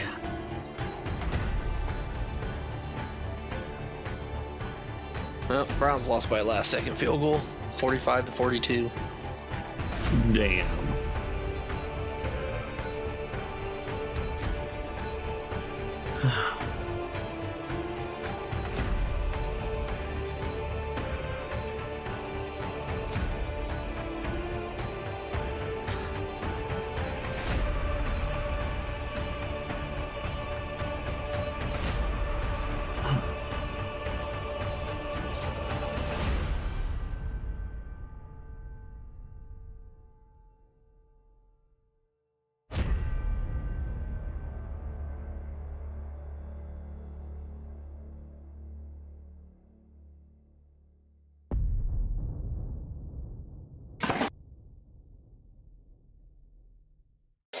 That's what I was thinking too, Shady. I was like, this motherfucker. You've already got that lore drop. He already referenced what definitely sounded he was implying what Loki told him.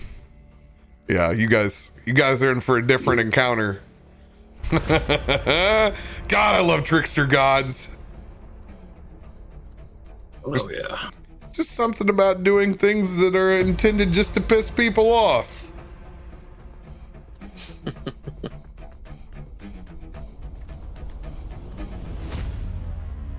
All right, you guys hold it down. I'm refilling my beverage. Got it.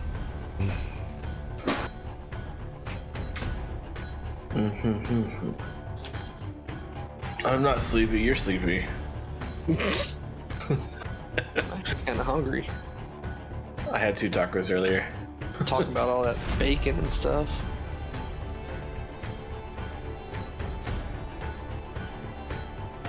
I was trying to think of what I could make real fast. Popcorn. My microwave's not good enough. It, for whatever reason, doesn't heat up right. It's old. So you have to overcook it and it ends up burning it. I know you can get one off Amazon on payment plans. That's what I did. That's what I did. Should upgrade the microwave. And it's Alexa ready. Ooh. I still don't know how to use it. It works But, good you for know. my Google Home Mini.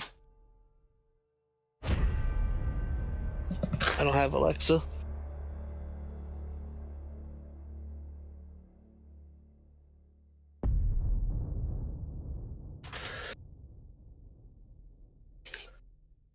Right, Drag?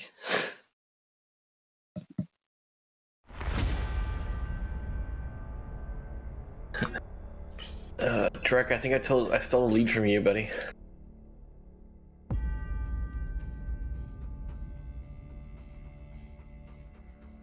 Yeah, Dev, if you haven't watched last night's episode, you missed an amazing. I got bits and pieces of it. I didn't actually get to watch the whole thing yet.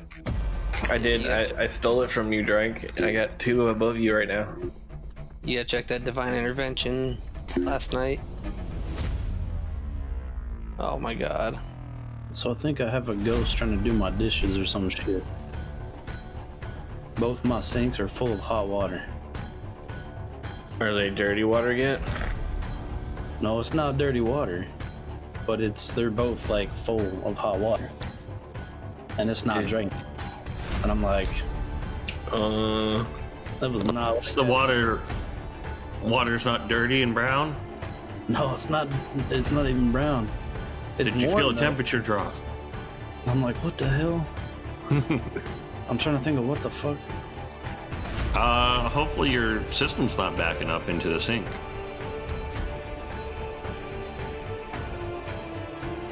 Oh, because I mean, like, my bathroom's fine, but it's the kitchen. I just left it on. So then, do you have a dishwasher that was running? No.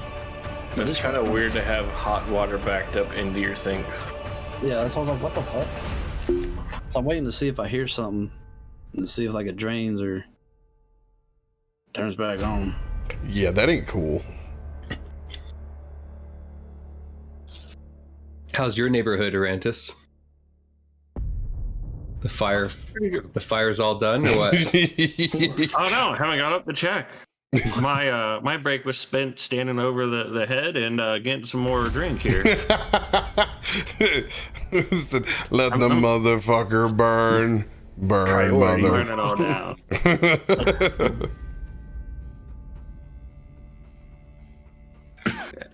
Yeah, I don't know if my water heater, because I mean, it's not, I think something. Well, your water heater wouldn't back up your drain. Yeah, that ain't where it's coming from.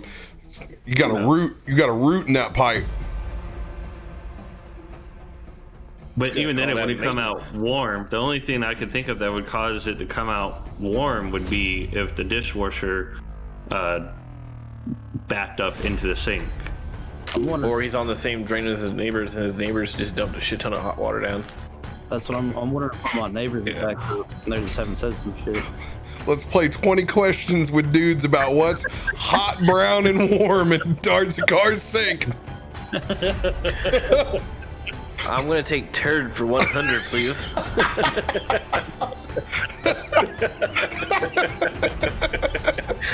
God damn it, story.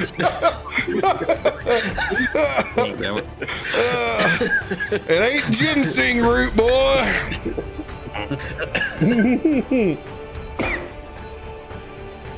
Oh my god.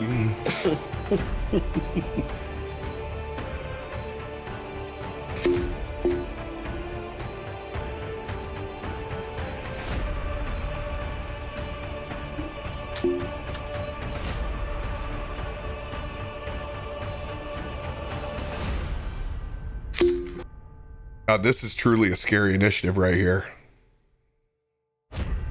Yep. Well, we just pulled initiative, so would I still have a reaction, or would that have counted as me burning my reaction? Those were all out of combat. Everything's fresh now. Okay. Cool. It'd be a clean slate.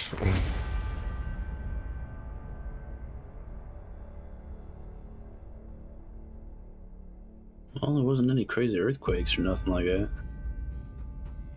Ooh, well, Except for before we get issues. back into it, Cap, you want to roll some dice with me? Didn't really find said opportunity before now. I want to forget the spell contact other planes, since I won't be using that, and pick from one of two new ones. All right.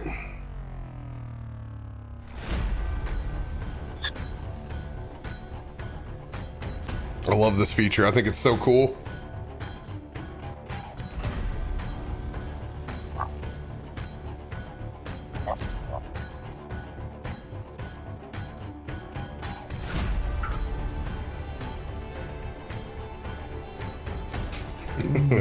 Someone's running water. As long as I don't He's roll got in that that- one again, I'll be fine. That whoop ass fucking paint roller over there. Fucking swinging that thing like a fucking Viking hatchet.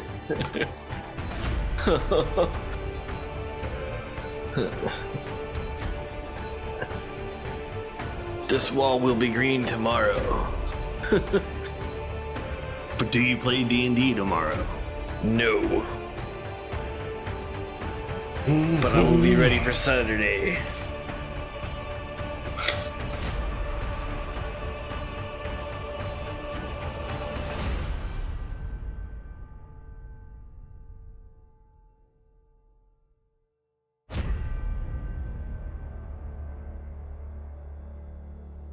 What the hell's 40 over there? But he making a pizza? He's like, what can I make real quick? And I was like, popcorn. He's like, no, my microwave shitty. Let's see. You're kind of screwed if your microwave's shitty about cooking food quickly right now. I mean, unless you got an air fryer and you making some biscuits, you can make them bitches in like fucking 3 minutes. At this point, I'm surprised she's not just sitting there with the George Foreman plugged in next to the computer, flipping burgers. Waiting for him to unmute his mic and be like, bitch, I am doing that right now. No, actually, I was listening though. I did try the popcorn, and the bag says like 1.5 minutes. So because the shitty microwave, I tried 2 minutes and it didn't pop a single fucking thing. Oof. So it's lunch meat sandwiches. I need to put mine in for 4 minutes. I got tacos delivered from my roommates. Nice. He's like, you want anything from Taco Casa? I was like, yes. Somebody bring me fucking tacos. When I go through and I pick up my groceries over at the classy Walmart, I always swing through and get the pound bag of chicken tenders for freaking $6. I'm like, yeah, boy, I'm eating tendies today. Hell yeah.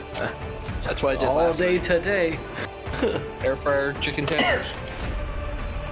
Yep. I like the Kyoto Sam's Club. They have the southern style chicken, and it tastes like Chick-fil-A nuggets. Dude, those are the best frozen nuggets on the planet. Yes. That Members Mark bag. It's got a little bit of the pickle juice up in there, and they fried it in that particular way. That pressure fried way, which gives it the Chick-fil-A, the KFC, that feel that cooking at a lower temperature does. Yep. God damn, that's good. Yeah, I like how everybody tries Chick-fil-A.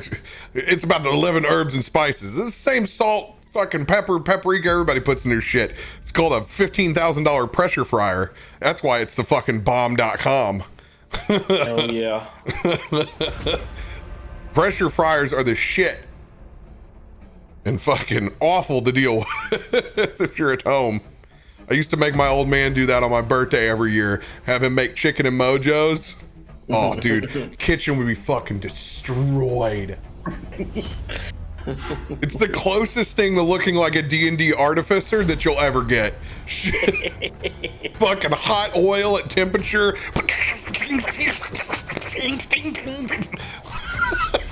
Fucking batter and shit everywhere. Oh, I know that feeling when I was doing funnel cakes for the scouts, and we do the concession stand. Oh, I didn't know we batter everywhere. I didn't know we shared that same background working the old scout stand. Let's go. Dude, I do it at least once a year. Oh, you still do it too? I still do it. I'm the only one that does fucking funnel cakes. They I tell the dude that tries to do it, I'm like, just get the fuck out of the way. You don't know what the fuck you're doing. Do you guys still fry whole whiting? We fry whatever the fuck you want me to. We still do we still do fish steaks at the county fair. You can get bone-in freaking whole whiting. It's everything but the head. Dude, it's so good. Oh God, it is so good. There'll be at one point in time the old fuckers are gonna die off, and somebody's gonna be like, let's just get fillets. Don't get me wrong, you're good, but like fish on the bone is so worth it. It's not that hard. All you gotta do is take your fork and go with the ribs. Like, oh, but it like damn near half those bones just fry into it, and you're like, oh, that is fucking meat butter. You guys and your food stories every time we play. I got some nuts. I got a bag of Cheez-Its. We from the South, bro. We got food. It's the only way we can handle each other. It's the only thing that unifies us in this fucking territory. All right. Well, here's this fucking shit show of initiative. What up? Oh, I got my swarm of fairies I gotta roll for. Of course. They're at a fucking 20.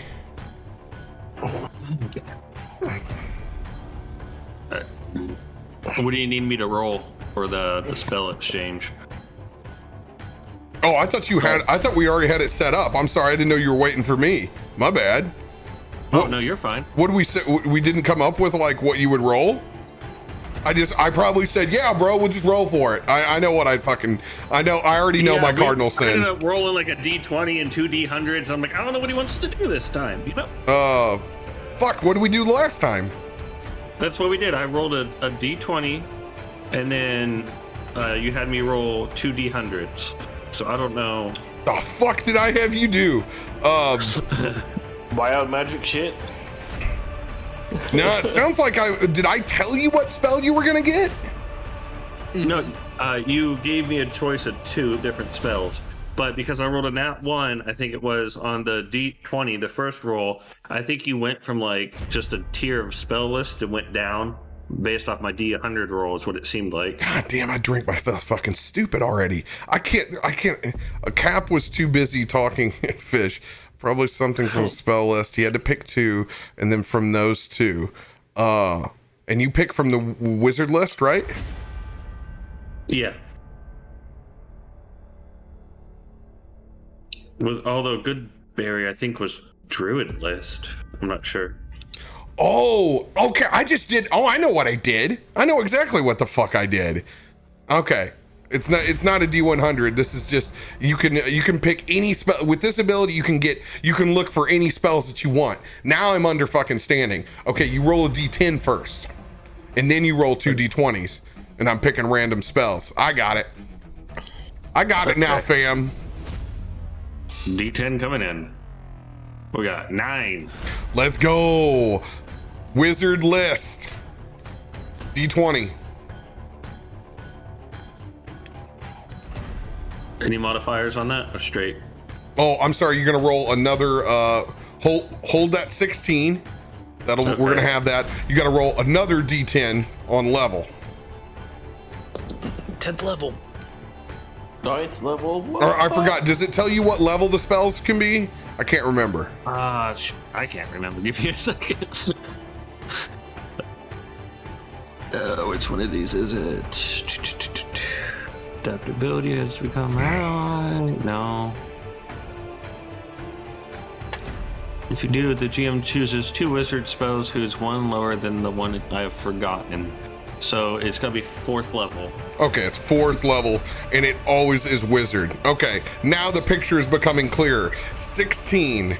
All right. I linked her. It's a long ass description, but yeah. All right. 1, 2, 3, 4, 5, 6, 7, 8, 9, 10, 11, 12, 13, 14, 15, 16. Greater invisibility. Okay. Roll the second D20.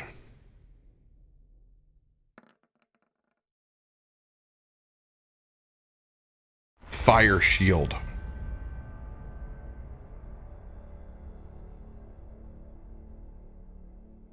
Look up what World Fire Shield does. It sounds self-explanatory, but Range of self. Lasts 10 minutes. Wispy flames around you. Sheds light for 10 feet. If they interrupt the flame, the attacker takes 2d8 damage from the warm shield. It's the same thing Danga did on the dragon, isn't it? I believe so. All right. Top of the round. This time seeing your prowess, Valakai cast a careful spell. Or not a careful, this would be a quiet spell.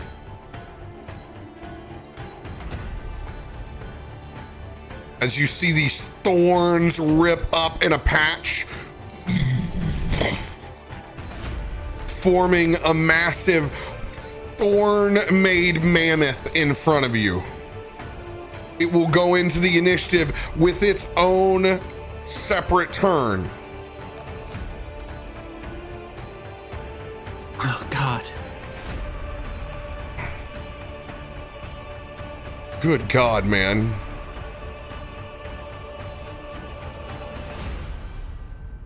These things are laying the fucking smack down.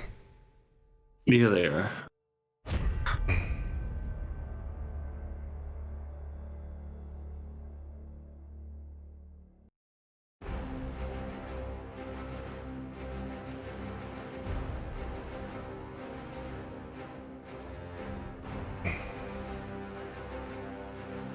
All right.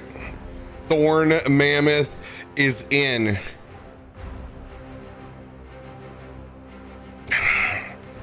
I hate when someone interrupts our work. You know what to do, my children.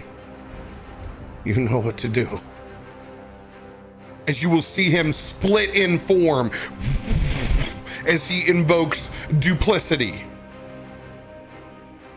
Yeah.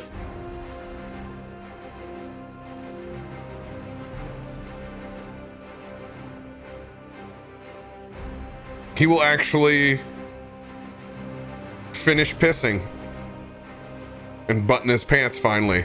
He's done all this with his dick out. Swarm of fairies. They are going to fly out.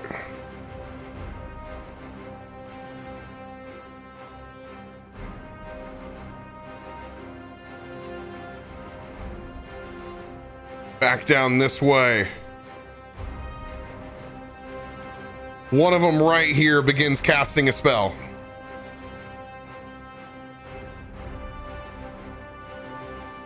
Yep, I'm gonna burn my reaction to counter spell. All right, going in for a counter spell. +8 on this guy.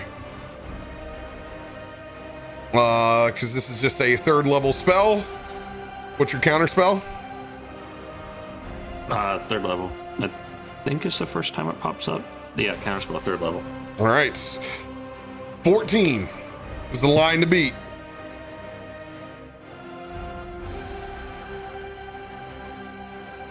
Let's go. You stop that spell. As you can see, it was beginning to enlarge that mammoth to even greater size.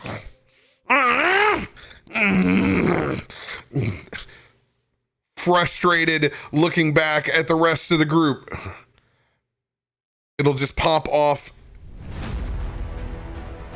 a cantrip as you see this bit of dust and force head towards you, Snorri. Dirty 20 to hit. Yeah. The hits. AC's at 16. 1d10 plus 5.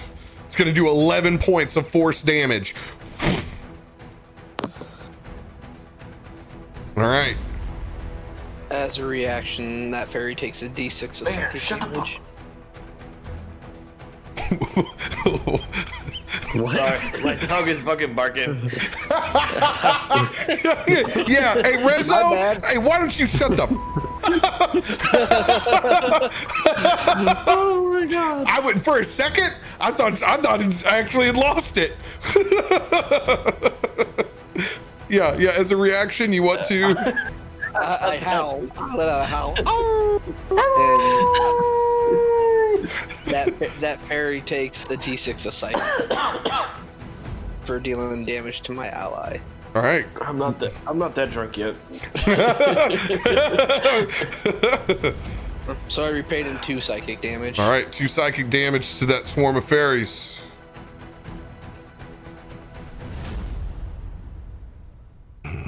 All right, this one down here begins casting a spell.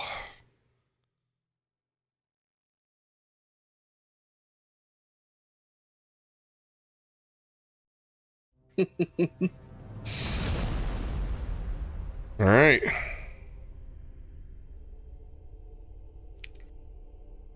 Tap lads.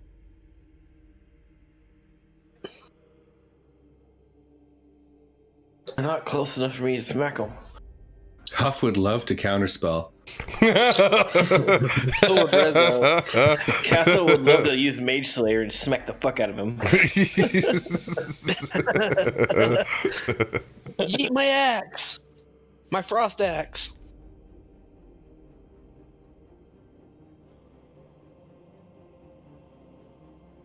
Snoring needs to start burning through some cards. I have a list, my character sheet of 9 different cards that I have.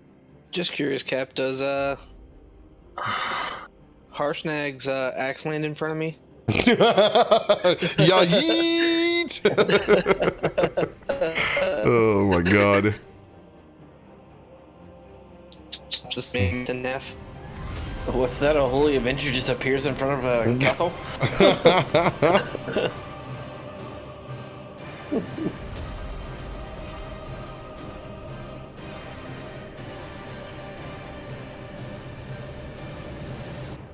Just making sure I have this right. That's a bad sign, guys. He's definitely probably enlarging that mammoth. Just guessing. Which is scary. It's actually not. Surprisingly, because it was not their task. It's just a spell I don't use very much.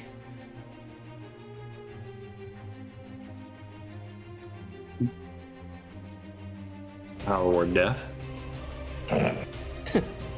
He's used that a couple of times. He said not very much. I'm sure there's other spells he hasn't used as many times as that. Okay, there's a whole bunch of fun ones in Tasha's 9th level that I banished. want to try out. You're all banished. All right. That fairy begins casting a version of Phantasmal Force. I need everyone to go ahead and make an intelligence. Oh, no, you don't. Target must make an intelligence saving throw. DC 17. Oh my god. Nope. Intelligence saving throw? Intelligence saving throw.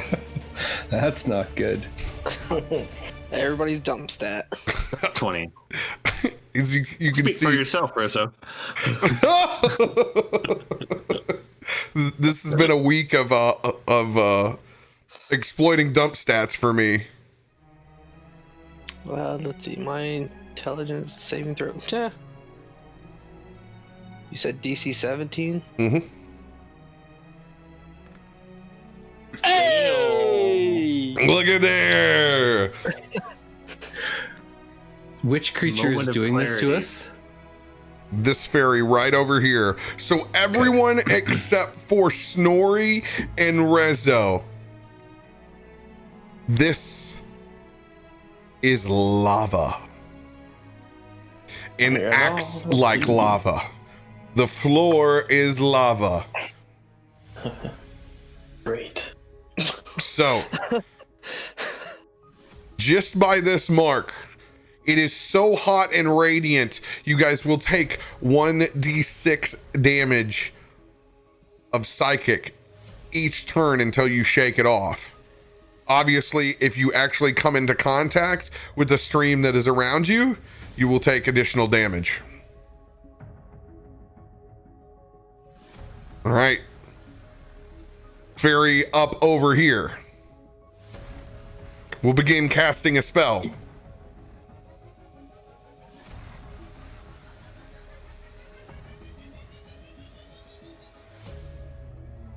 All right.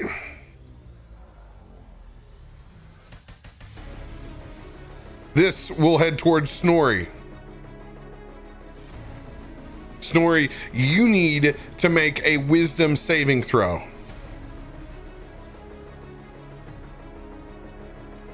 My DC, Captain.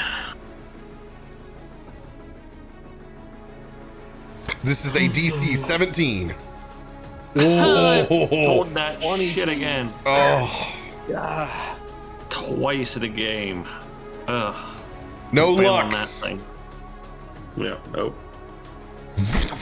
That same thorn crown that is on Velikai's head, a version of it emerges over the top of yours. You are currently charmed with its twisted, jagged ends. You are underneath Crown of Madness. Son of a bitch. Oh, Neon's about to have fun with my character.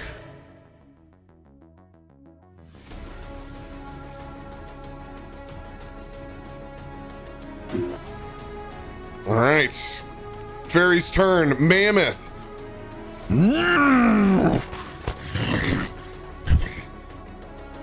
Gonna come in for a charge. Rezo, Kothel, and Huff. I need you guys to make strength saving throws. Lock arms, lads. 18. Red Rover, bitches.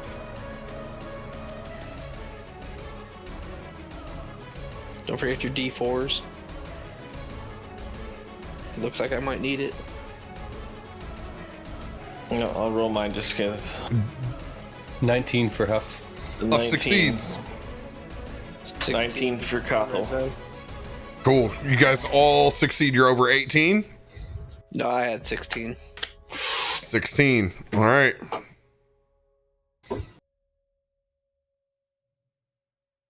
It's going swimmingly, guys. Get. I can hear it all. All right. This will be a 3d12 plus 5. 29 points of bludgeoning damage. Actually, I forgot. No, this is piercing damage. If you succeeded, you will take half. You'll take 15 points. If you failed, you are knocked prone now.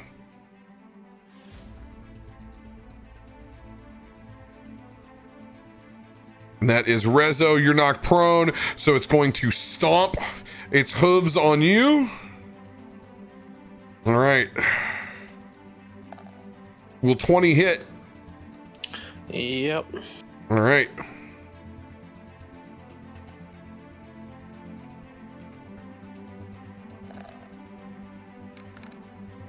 It's going to do 20 points of bludgeoning damage. You need to make a Constitution saving throw. All right, 1 second. Trying to get my hit points adjusted here. Well, there's half my hit points in one turn.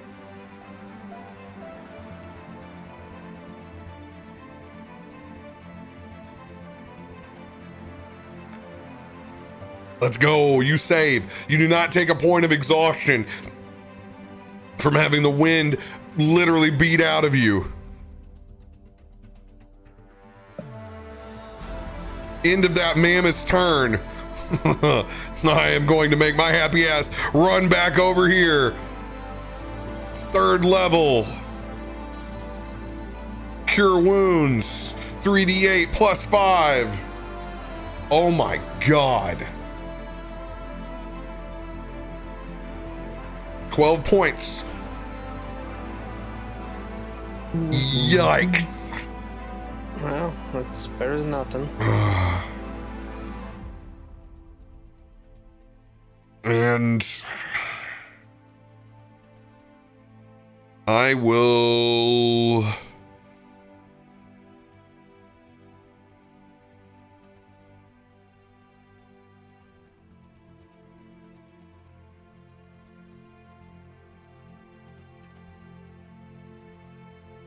use my balm of peace.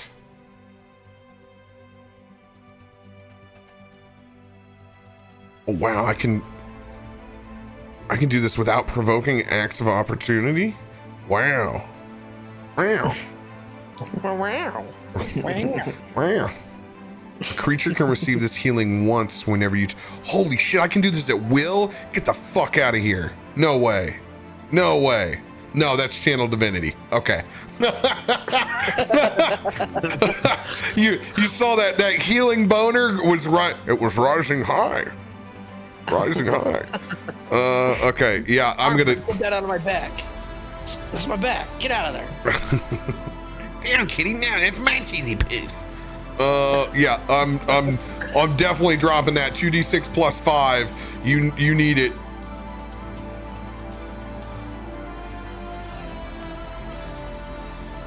God, what are you gonna do this to me, game?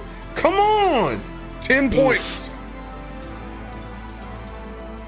Now, at least you got now what would be considered a normal heal. Yeah. I'm at 75 out of 102 now. No offense, Rezo. Oh, I immediately went into barley. But I'm going to move my ass away. I'm running this. Oh, yeah, my 1d6 of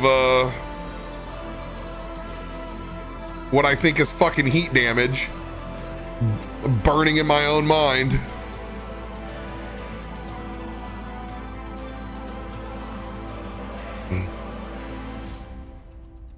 All right, 88 and 93.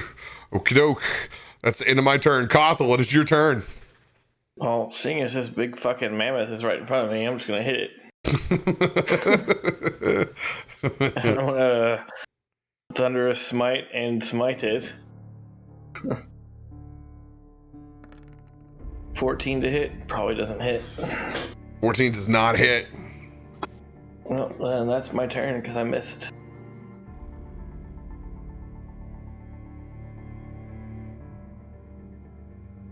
I'm not gonna use a Well, I was gonna use my bonus action as thunderous smite on top of that. I called it before I rolled.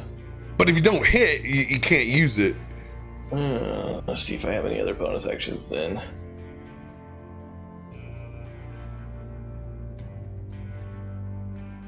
Smack the bitch and smite it.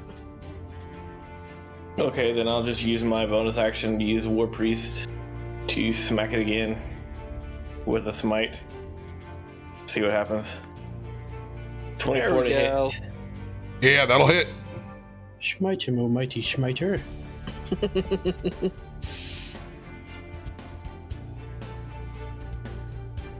6d8 plus 3 of radiant damage. 34 points of damage. Let's go. Hells yes.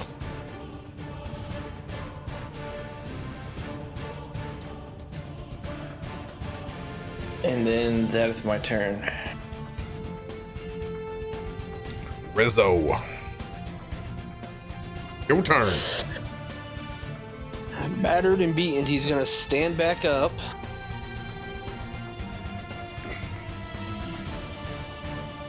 And start swinging his battle axes. +9 to hit. Swing number 1.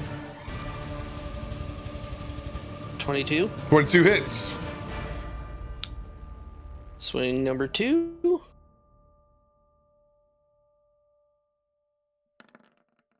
18. 18 hits. Ignore that. And then my bonus action swing. Ignored. Oof. Whoa. Double roll, look on my screen. Well, I'll roll that now. I'll roll a d4. Maybe. There's a 4. 18? 18 hits. Should hit? Yes, 3 hits. Alright, that's 3. Oh, I didn't roll my d4 on that first hit. Oh well. 3d8s plus 15. Go ahead and roll it now.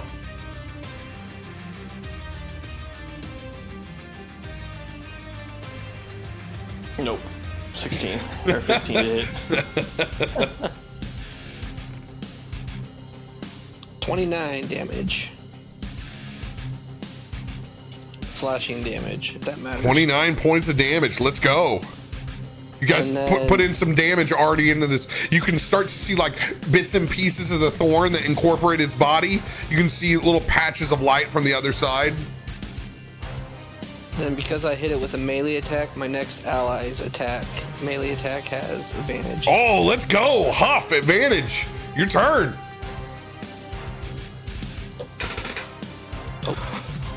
Take off that prone status. Okay. Sure. Let's go for the mammoth.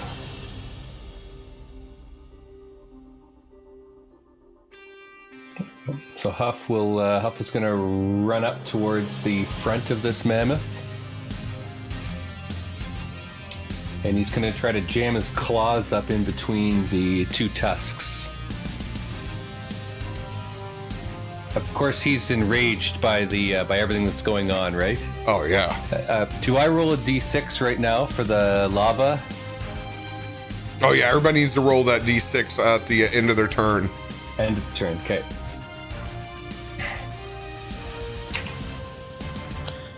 Do they get saves, like to retry the save against it? Yes, you do. But When do we roll the save? the save is at the end of your turn. Also. Okay. Good thing I All have right. 20 that bitch. So with advantage. Oh, there we go. Oh, it's interesting. It only rolled one die, and that's not the one that showed up. That's some No, I Einstein, some I rolled Einstein at the same shit down time. there. I rolled at the same time for my save. Okay.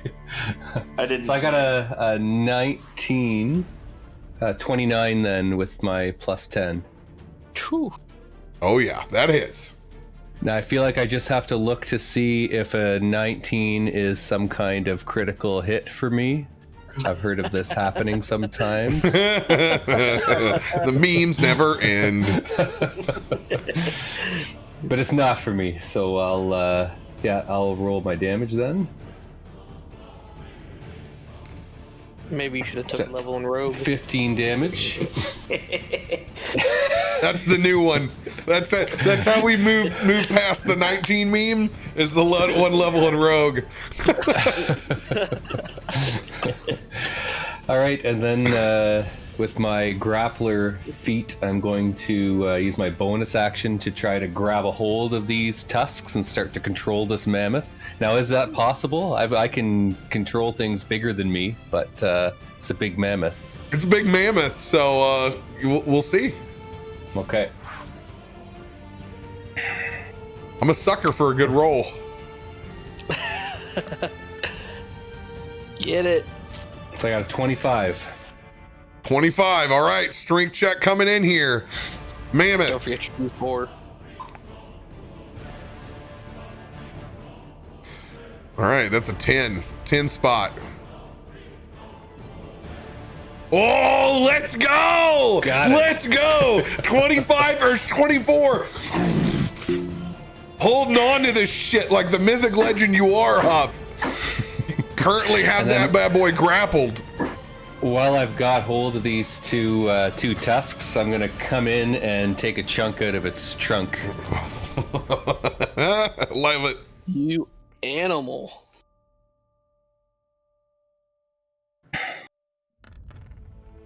Let's go! Oh, the crit bite! Oh, treats that thing like it's a gummy worm.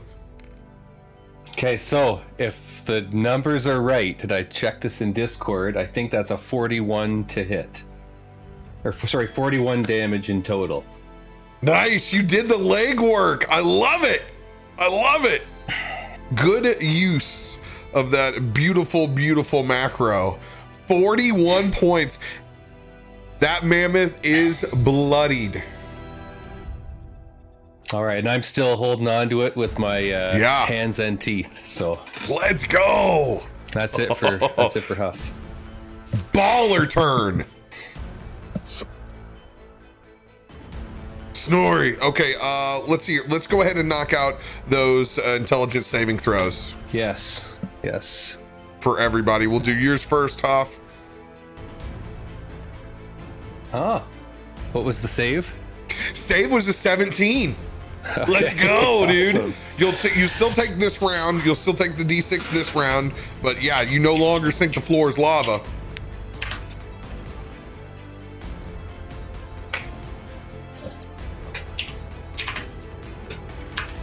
All right. Go ahead and take yours, Gothel. Oh, I rolled it too. Oh, you rolled a 2? Earlier. What'd you roll, Rezo? Yeah. I had a nat 20 on it, so I didn't get affected by it. Oh, that's right. You weren't affected by it. Got you. All right. Snorri. I should have been pulling up your spell list. Well, isn't it a melee attack for Crown of Madness? It is on normal Crown of Madness. It is. Oh, there's a special fairy fuckery Crown of Madness. This is a captain Crown of Madness. Mhm. You got quite the goodie bag. Yes, I do. Yeah, yeet is what it is called. There we go. Our goodie bags are pretty good too.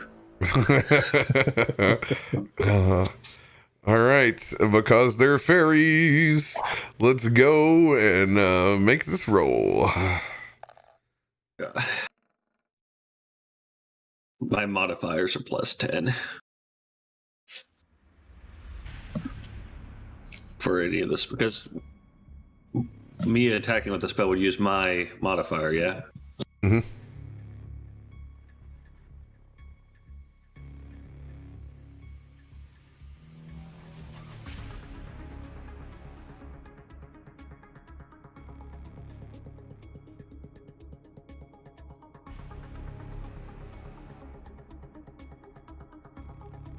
All right, it is going to use a 3rd level chromatic orb.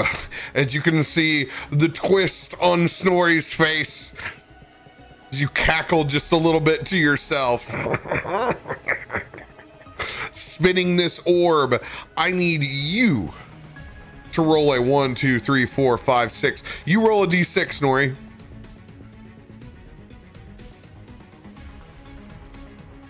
Six. All right. This will be thunder damage. I need you to roll the hit on Huff.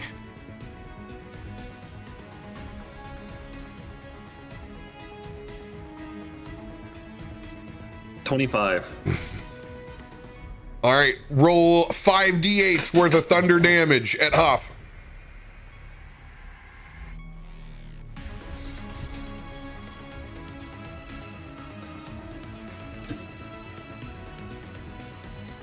$20. 20 points on that? 20 points of thunder damage. I don't think on chromatic orb there is. No, there's not. Just peaked. As you chuck that deuce, grinning backwards, Huff, you getting the hit in the back. It's like getting hit by a snowball from one of your bros.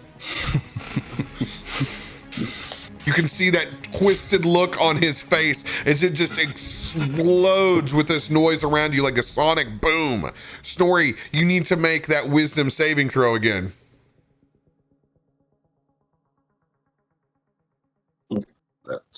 Does wisdom +6.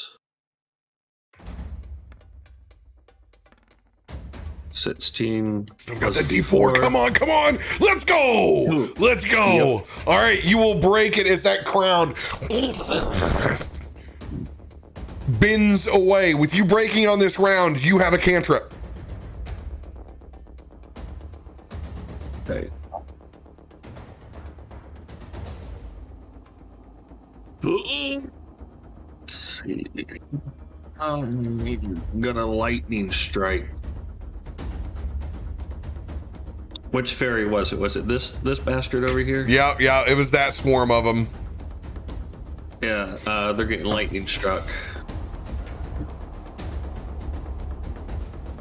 Don't eat us, no!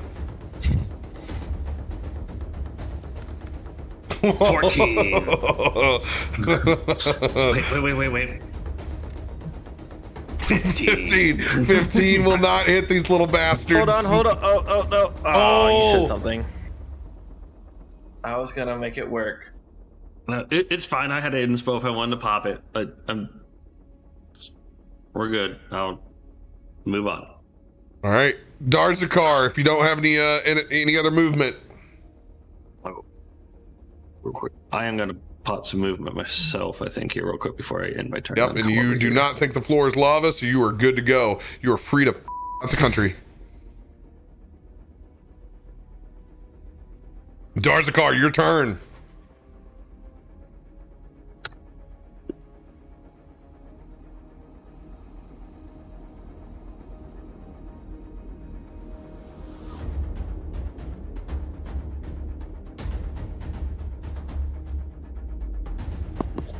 You're muted, Soccer.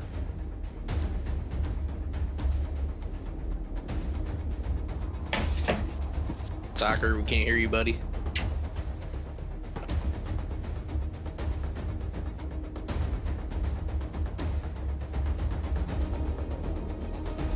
Discord has yeeted Soccer. Oh, he's not even in the channel. Yeah, he got yeeted. There he is. Now he's muted. Alright, hello? Hello. Alright, my shit like perma muted. Like I was hitting the unmute, but it was like, no, you're gonna stay muted. And I was like, no, please no. I was like, I do like saying things. You turn, my dude. Alright, yes. Now, why? The fuck? Alright, well, I can't pull up my roll 20. You can look at the stream here, and I can help assist you in any way possible, Car Ramrod. Yeah, because that's where I do this. I'm gonna restart my shit and join back. So can I have my form of dread activated? Already beforehand? activated. All right. So in my form of dread, I've got my blood-streamed eyes, and I'm going to cast Hex on old boy in the back. All right.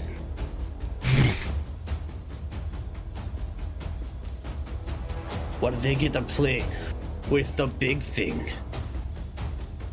How about you and I play a little bit of a game?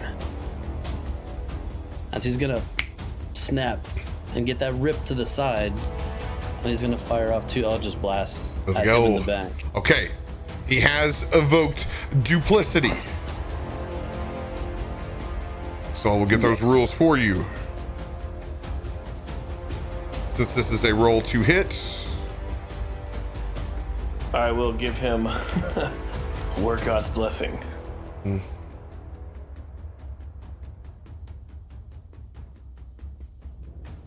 Oh, okay. I was gonna bring it up this way. So what does the War God's Blessing do? Gives you a +10 to your hit. Huh, damn. Alright, so it'll be this. Oh, no. No, roll it. Roll. Alright, my computer's hell is struggling right now. Whoa, let's go. Oh, nat 20. Let's friggin' Okay, go. okay. So I've been saying invoke duplicity, but he has not invoked duplicity yet. That's the cleric in me from the trickster domain. It has been mirror image, which has been cast. There's not two of him right now. There's the shimmering multiple targets. Each time a creature targets you with attack during this spell, roll a d20 to determine whether the attack instead targets one of your duplicates. If you have 3, you must roll a 6 or higher to change the attack's target. A duplicate's AC equals 10 plus your modifier. Nat 20, so you were good on this strike. You hit true. Hell yeah. Homie, don't play that. You ain't fucking critting on no fucking mirror image. Fuck that. Bet. That's a bitch move if you target that. That shit, that ain't right. That ain't right. Oh, you crit. Here you go. One of mine is gone. Alright, so does that double my hex damage as well? Hell yeah, it's dice. You double it, baby. Yeah.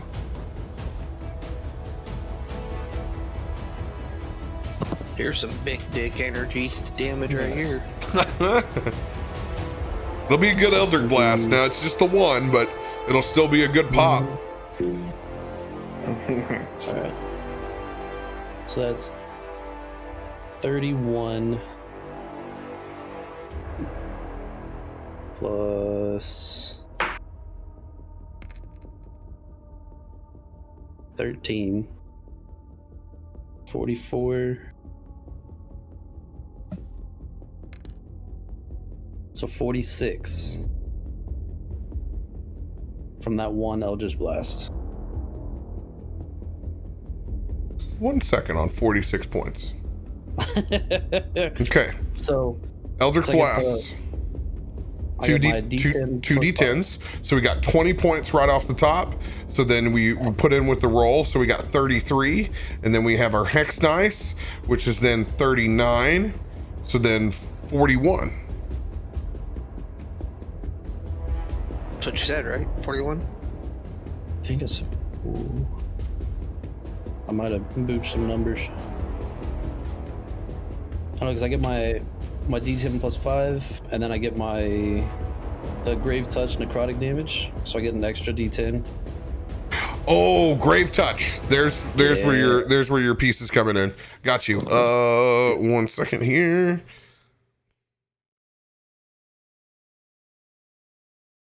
See, this is one of those times I actually remember to have a show class. Okay. I get to actually do some cool shit with it. Now here's the difference. You only get 1d10 per Eldritch Blast. So what I'm going to do is I'm going to give you the 7 that you got off of this.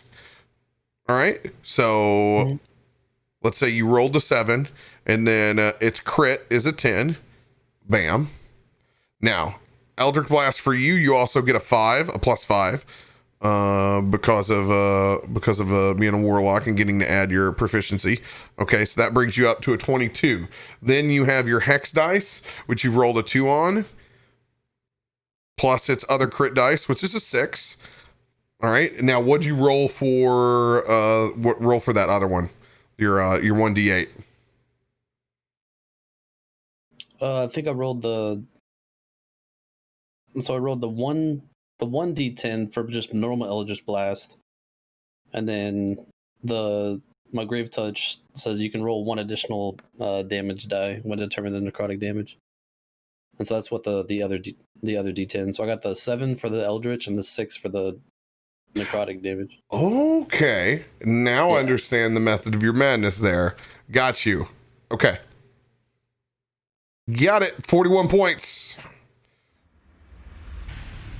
And then now I will go ahead. I was like, we're about 15 points over the average of where that crit should be. I was like, where are the extra dice? Don't worry. Just working it through. 41 points in that pop. Hell of a blast.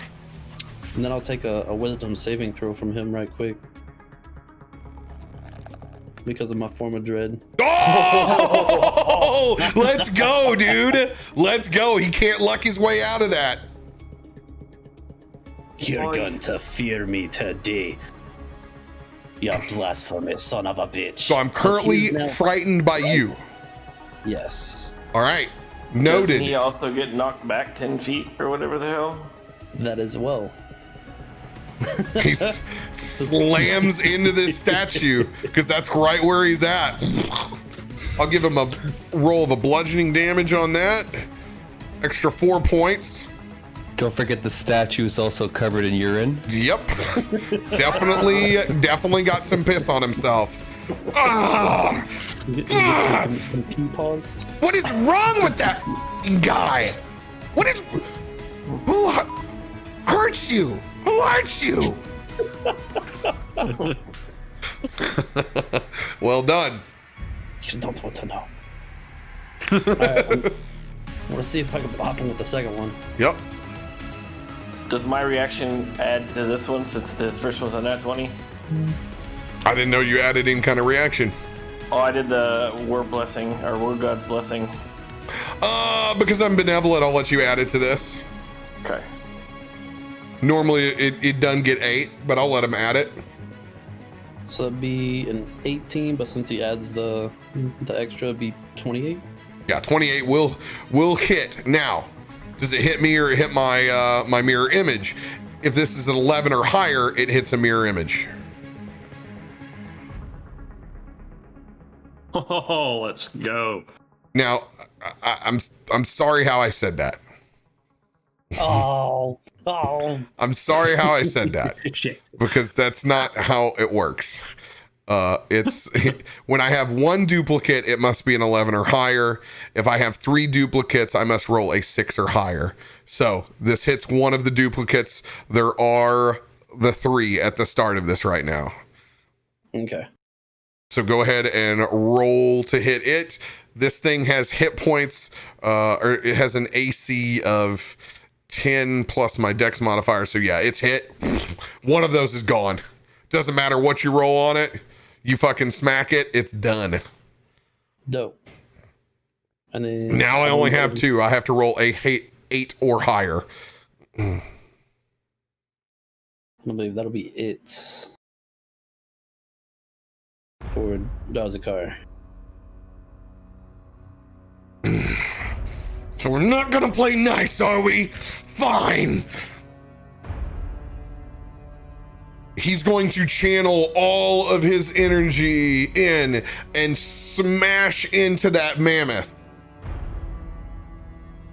As it does, I need dexterity saving throws from everyone as thorns explode.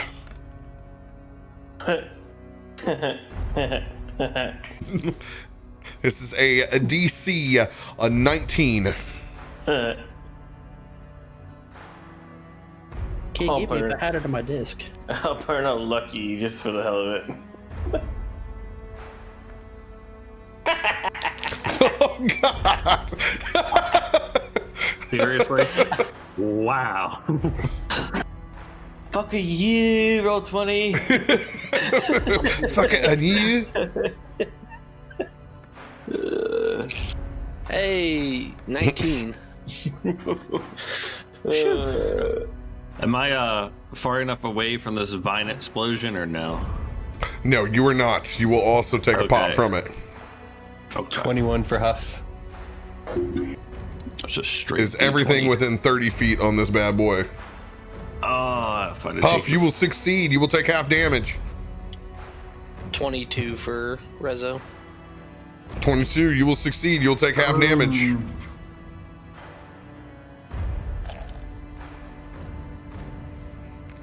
5d10s coming in. Oh, let's go. 2 1s in there. 26 points, 13 if you succeed.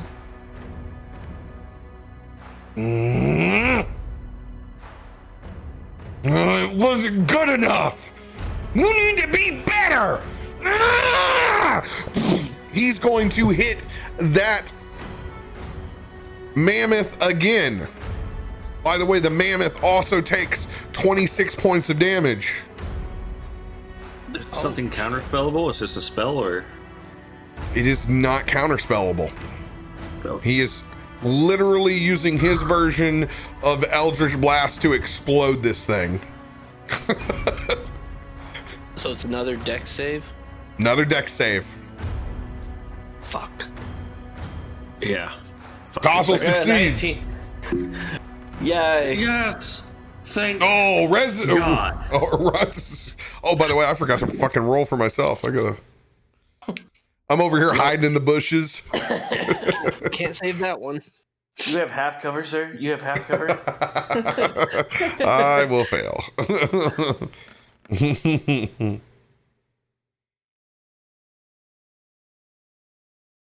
That's cocked.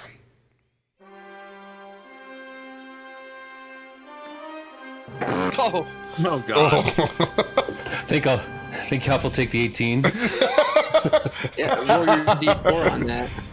Oh, and the D4. That's true. 21. Will succeed.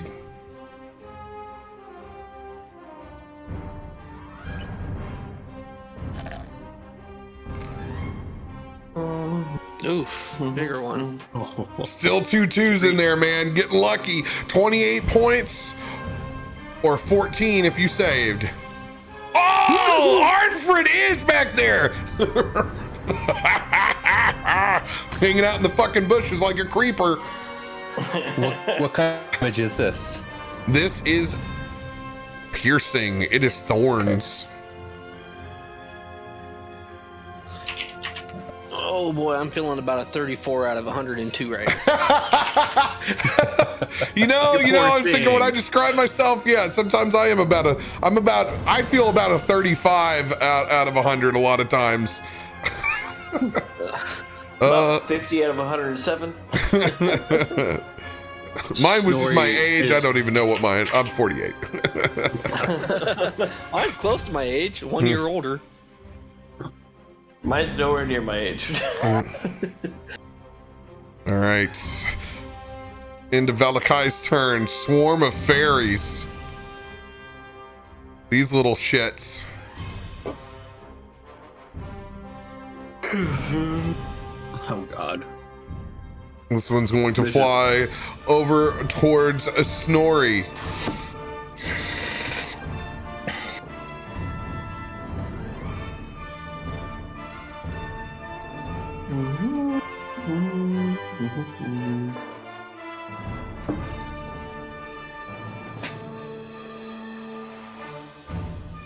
It is going to begin casting a spell.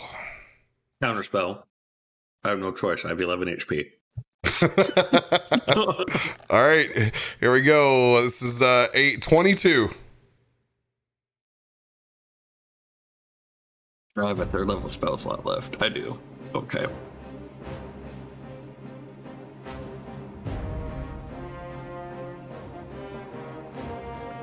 Oh, let's go! Let's go! With your friendship! Knocks it out! Oh my god. It's gonna throw one of those bursts your way. +8.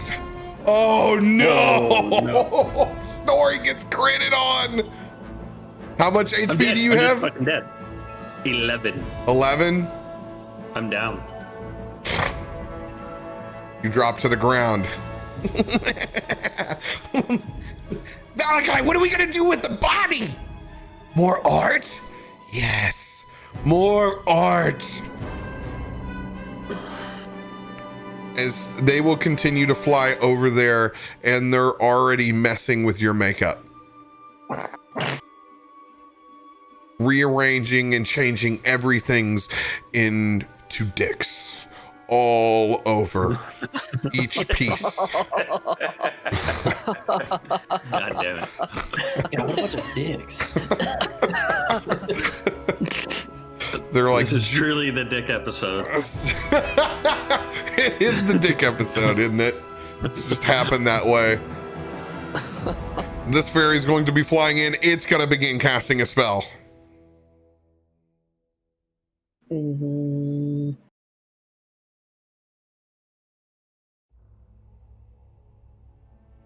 Only having the 2 slots, I'm just like, do I really want? I know it's tough because there's a bunch of assholes with asshole magic. A bunch of dicks. Oh shit, Darzakar, you're yeeted. Yeah, I had to quick reboot my shit real quick. My bad. I didn't Oh no, you're good. I didn't look up till just then.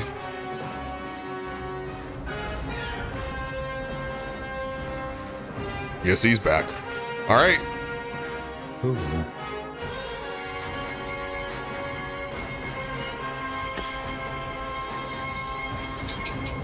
He's gonna look. That swarm of fairies are gonna look over at your Darzakar. You need to make a charisma saving throw. Ooh. You know, this is his dump stack. It's not a dump stat. No, that is my stat. Oh, I forgot. You're on this character. 16? Oh, but you got that piece, baby. That's the one that you need to get yourself to 17. Let's go. You succeed. You are not put inside of a forced cage.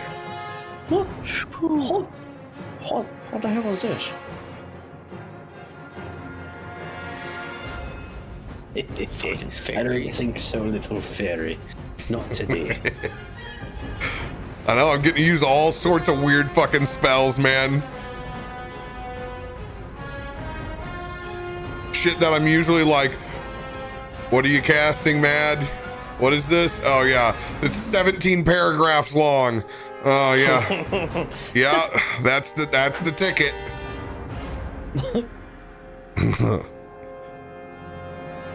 All right. Yeah. Okay. This one over here to the far end is going to look over here. It's going to fly up in the air. It's going to go up and it's going to throw down a good old cantrip towards Huff. You need to make an intelligence saving throw, Huff. Your specialty.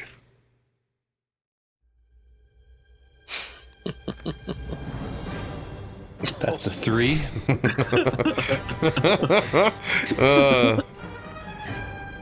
All right.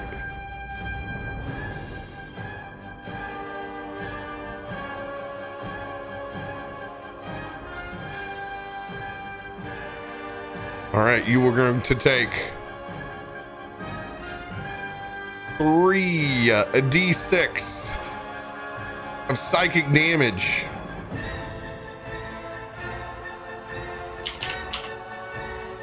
Next turn, on saving throws and ability checks, you have to make a 1d4 that subtracts from your roll as well.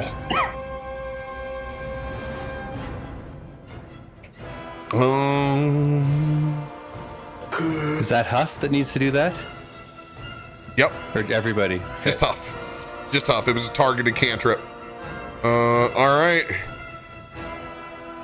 This mammoth is going to try to break loose these bonds. It is pissed. It wants to run, damn it. It wants to be free. Strength ability check against you. 25.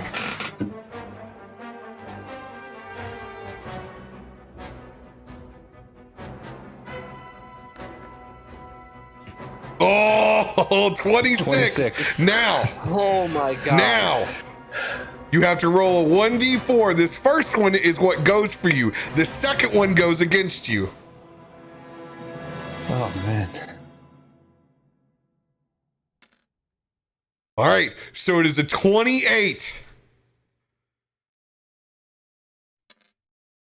Let's Okay. go. Let's go, dude. Just enough. Let's go. Let's go. You still have a hold of that mammoth? Fuck it. It's picking up and it's gonna go. Buckle up. Y'all ever seen these boy rashes from gators? 16. All right. Is that another one? Yeah, this is another one. It's trying to just take off. 21. Oh, let's go. It's you're gonna wrangle it. You're gonna stop its movement in half. So it is not gonna be able to steamroll through. You're gonna slide all the way back to in front of Darzakar, but you're gonna stop it just in time. I'm like, Is this moving? It is going to rear up in one final attempt. Try to shake you off. Oh, 29. I want to give him a motivating ass cheek slap with my mage hand.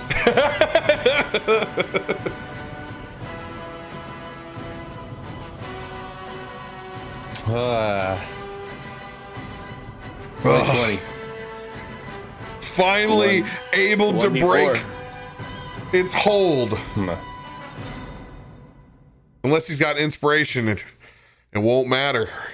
All right, but he totally burns his entire turn. He does nothing. Let's go. And he is looking rough, by the way, from being smashed by his own summoner. All right. Did he move out of my area of attack with his charge forward? You know what?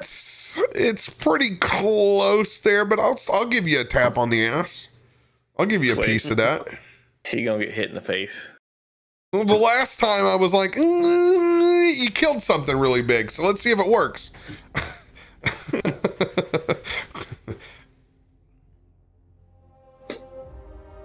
I just saw that in chat. Chunk, the new Banksy piece, the interlocking dicks. 18 to hit. Man, we're getting all the sounds of Greenlock's desk tonight. It's like time life. Jesus.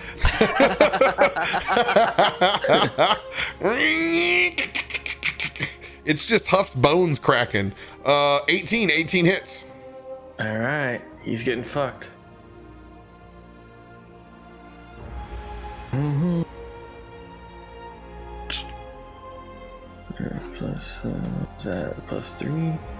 Plus three. Fuck up. Oh, that's the wrong fucking deal. Oh my god. Oh, hello. I didn't change it from D20s to D8. Sorry. Woo-ha, woo-ha. 25 points of radiant damage. That's pretty fucking good. D. Once again. So as he's charging and trying to get Huff off of him, he just moves right outside of range, and you just see me pull my hammer down and just hit him as hard as I can, and he just vaporizes into mist. Just smashes into thorns and fairy dust. Let's go. Hell yeah. All right. Time to get him, boys. Look over at Snorri's down over there. Mass cure wounds. And let's see here. Hold on. He's 10, 20, 25, 30. Yeah, he's fucking pissed that they're drawing dicks on his fucking mentor. Get off of him, you sons of bitches. Let's see here. Where's his head at? Okay, he's like right there. All right, that's negligible. We'll get it. I'm going to use my channel divinity right specifically on you. My last one, 8 plus 5. I'm going to bring you up with 13 points. Get off of him! Get off of his face! Just trying to shoo these fairies away. And you're going to pop back up. Then we're going to do 3 D8s plus 5 for everyone. God, those suck. Oh, that is bad. 11 points for everyone. Yikes.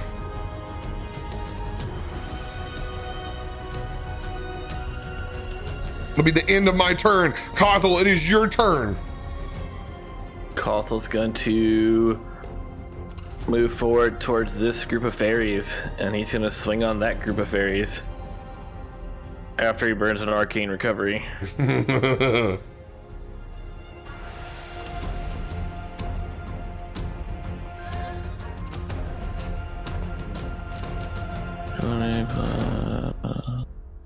Seven. 17 to hit. 17 does not hit. Throw Slippery my little D4 on it. fuckers. I'm gonna throw my D4 on that bitch. 18 hit. 18 hits. Hell yeah. Let's fuck him up too.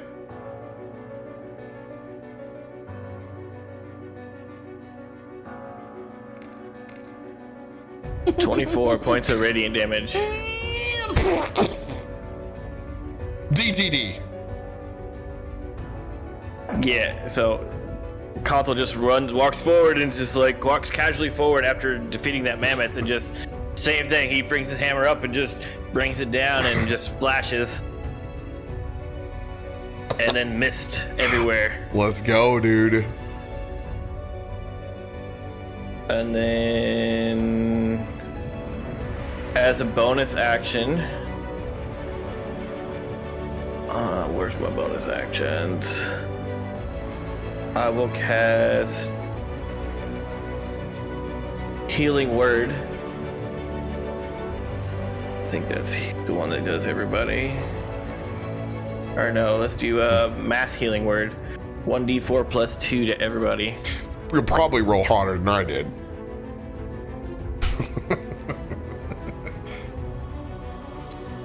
Nope. Well, don't count on it. God damn. Hey, Hey, $20, you take that healing, $20.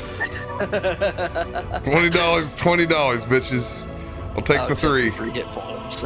Some of Huff's matted hair is no longer matted with that roll. You got some of the stank out. Rezo, it is your turn. Alright, and I'm gonna move up to the group above me. Smack on them. 3 attacks. Yeah, now that you know, they're like, oh shit. All we got to do is hit these things to get rid of them.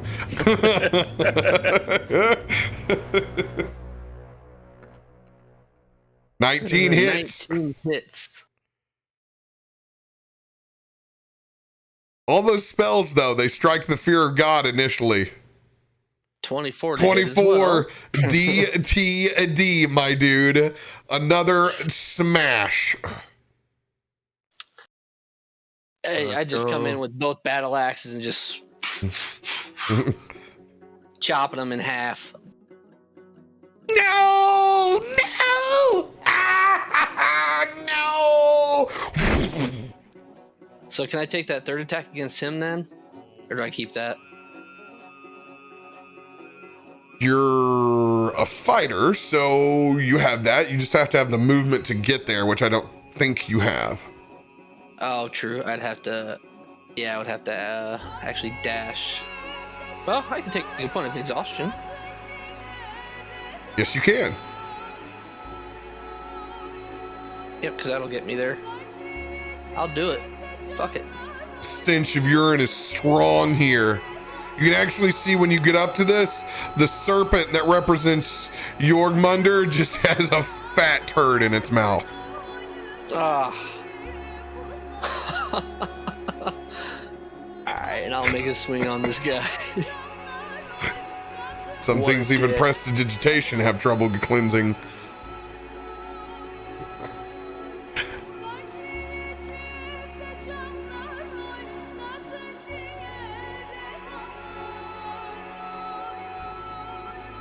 $18 to hit. 18 does not hit.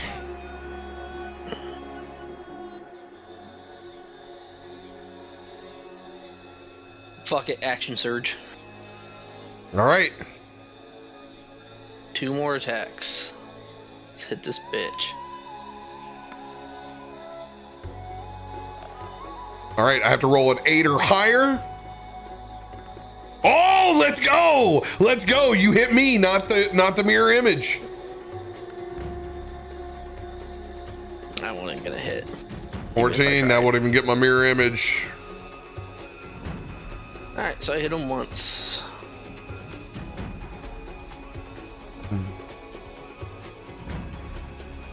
For a whopping 11 damage.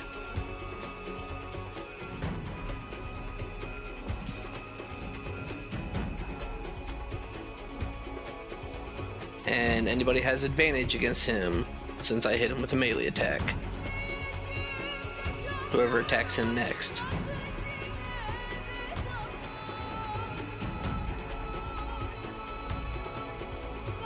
Intent. All right, 14 points of damage. He is going to use a reaction on you, casting a spell.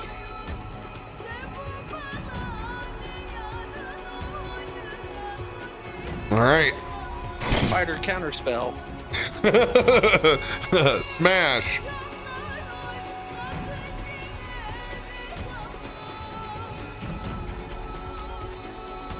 Oh no, I can't use that yet. Oh god, that is a terrifying spell.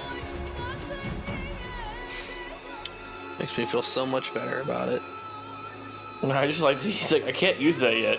That's terrifying. It only applies if you're dead. If Oh. I die or he dies. It's I thought it had multiple parts to it, but it's god, that's awful. It fucking takes people's souls. Ooh, It's part of it. You die. yeah, this is my guy. This is god, that is some hatred shit right there. Even I have never run that in my campaign. Yeah. Soul Cage is not going in. All right. This is essentially what I wanted to do, so we'll go it this way.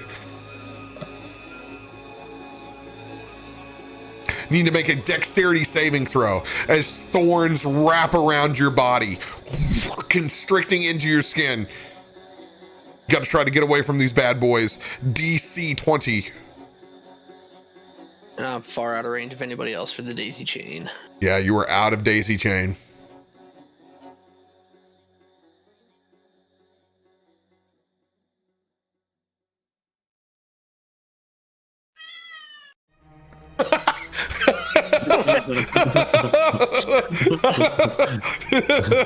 I think they heard you. That's the best meow on stream ever. At the perfect time, gets quiet right at the end of the song. Dice comes in.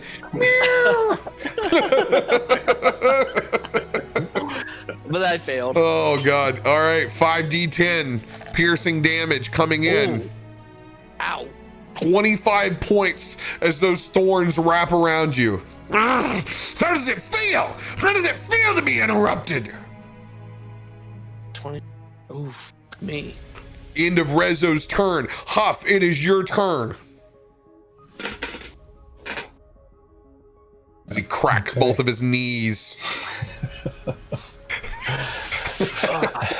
I think I'm getting a new chair for Christmas. Hey, don't worry. I'm over here literally on a block. I got 2 foam pads under my ass because the seats wore out. I'm with you. Mine just doesn't make a noise. Screws hold mine together. Everybody's got $3,000 worth of tech in front of them, and they're over in a lawn chair with PBRs. $7 chair. Huff's gonna crack his knuckles and then say, "Oh by God, you will not!" And he runs over to these fairies. Is this difficult terrain? This water? I can loop it, I guess. You could get across that with ease. It's. Yeah. I'm not even gonna check you on that. Okay, and then he is going to take a swipe at the nearest fairy with his claws. Yeah, get him. Get him. Yucky. That's 10.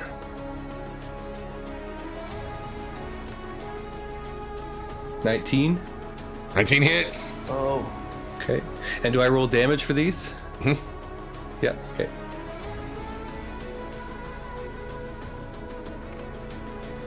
$13 damage. 13 points of damage. No! You swipe. You damn near take out half of them with their claws. Just literally decapitating little fairy bodies over here. Part of them are still there. I would like to use my bonus action to, I don't know if grapple's the right word, but to try to grab them. Pop their heads. If my intention will be to eat if I can grab it, but here's how I'm gonna do this. You got two hands. Okay. You're gonna roll your grapple against their dexterity. Okay. If you snag them, you got fairy popsicles, and it's DTD. 2 chances at this. Their dexterity is plus 10. Oh, one's a 14 and the other's 25. Let's see it. That's at 7, so that's cocked there. I'm taking the 15 off of it. Okay. 19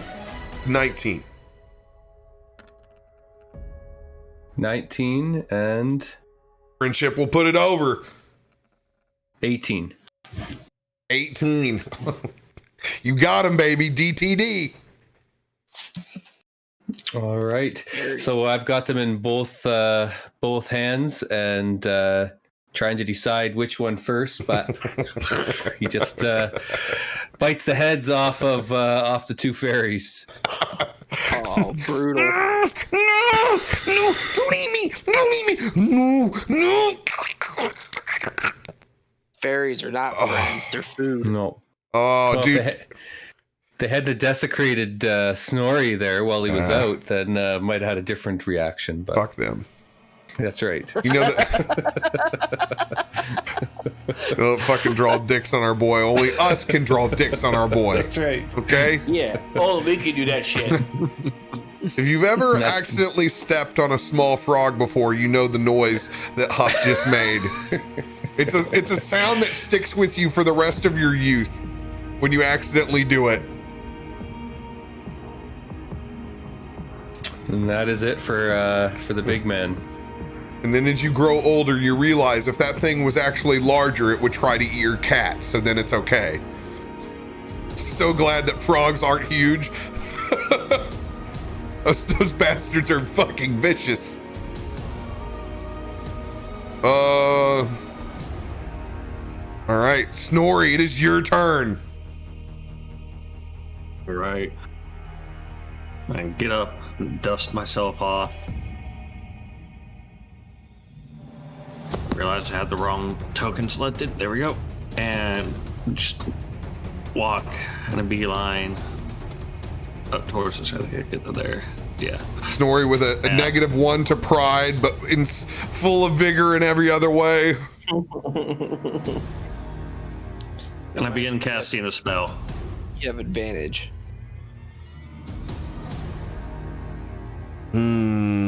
Wisdom check. Looks kind of over at you. It's all over my face now. He does have 2 reactions per turn. He will burn his last reaction trying to counterspell you. 26.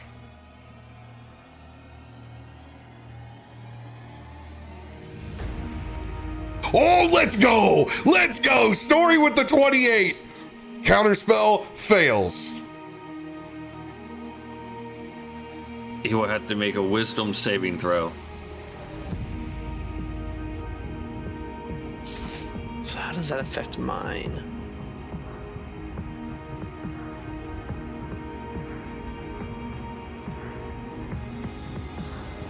The next attack made by one of your allies against the same creature gains advantage.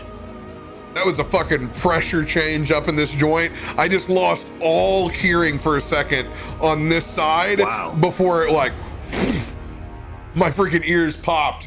That was wild. Whew. All right. So if I give him advantage for the next attack against him, does that give him disadvantage on his save instead? Does any part of that compute? Negative, Ghost Rider. The pattern is full. Oh, let's go. That is a 9. All right. The DC was for wisdom for 17. He fails the shit out of that. So you want to be an ass, do ya? And he's polymorphed into a fucking ass. He's now a donkey. You turned him into a donkey?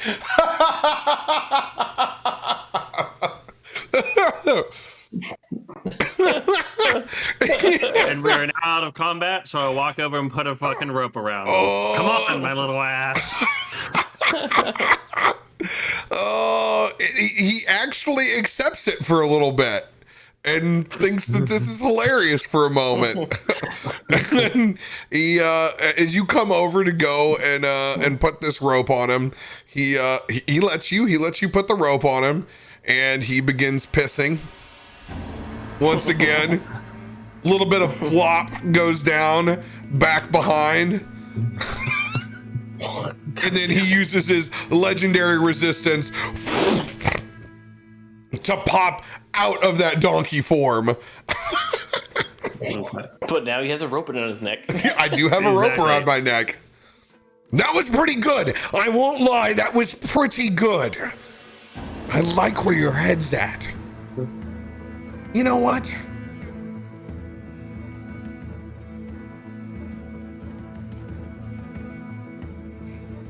The world needs more work like yours. It really does. I'm going to use my class feat to see if I can tell what he desires most in the world.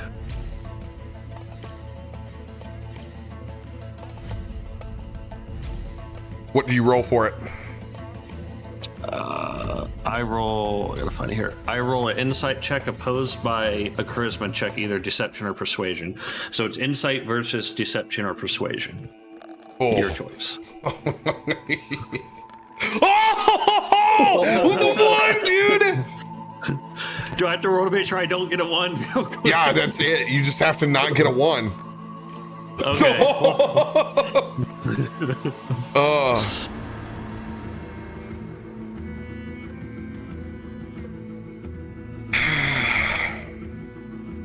Chaos and mischief.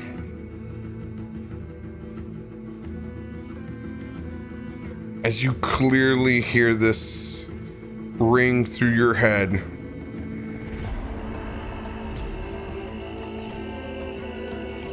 large swath of green energy. Oh no, I'm not done yet! No! No! No!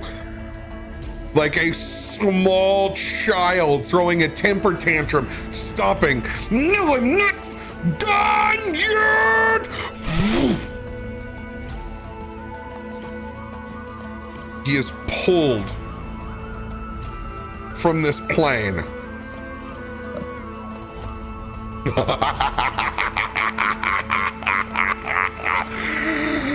Have fun cleaning up my father.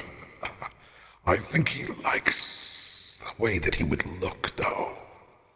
It looks good on him, don't you think? Have fun, toodaloo!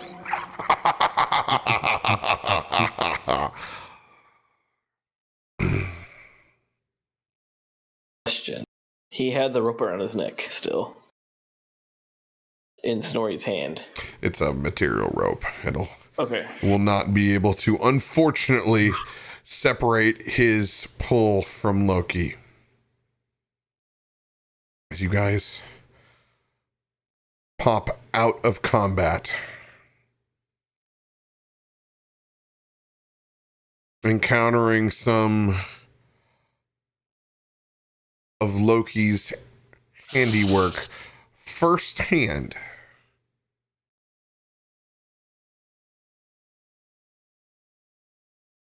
Snorri, what do you do with this statue of Thor?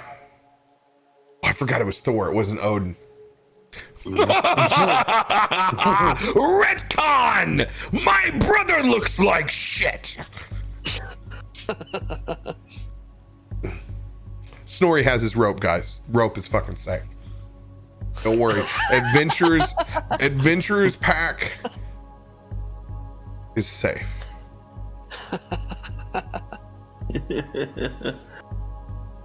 Fucking blasphemers. Alright, let's see what the limits are on this spell real quick.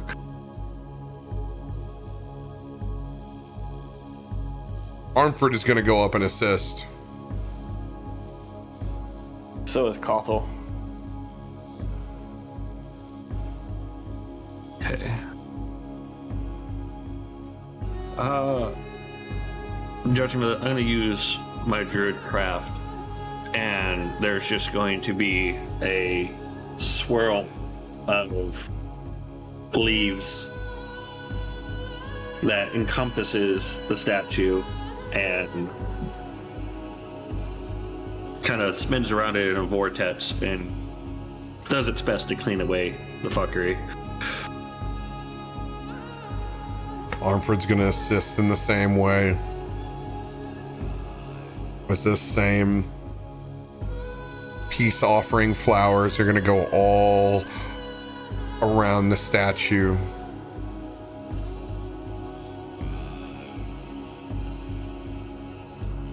He's also going to begin casting Hollow.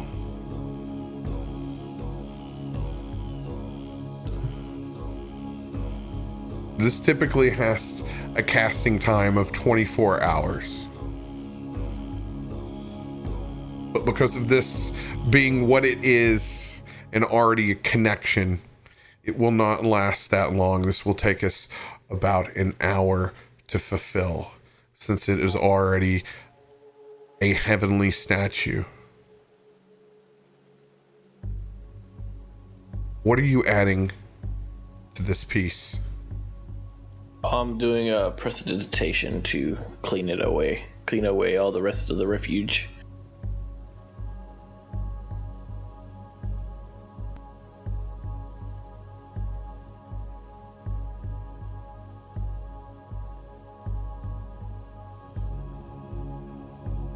All right.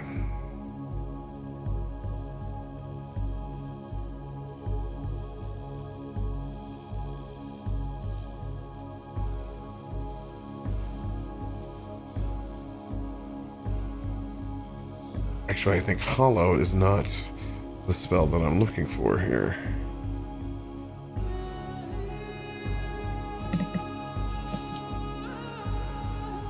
I think it's this one.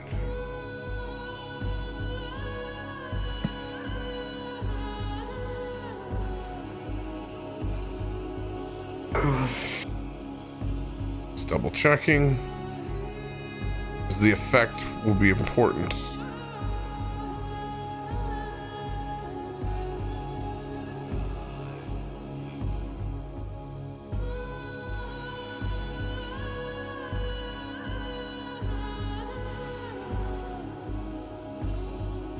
Oh no, there it is on Hollow.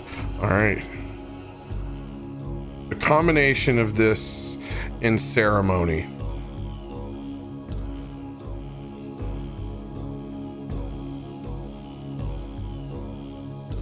Snorri. With this rededication of Thor's statue, for the next 24 hours, you and Kothel can roll an additional 1d4 on saving throws for participating inside this ritual.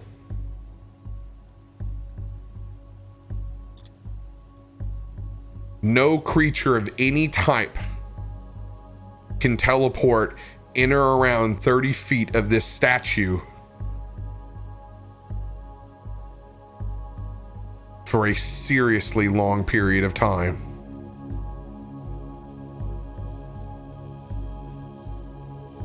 Leaving it in better condition than what it was before.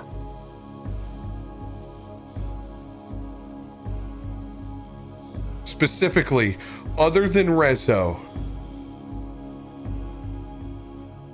does anyone else have Thor as their main patron?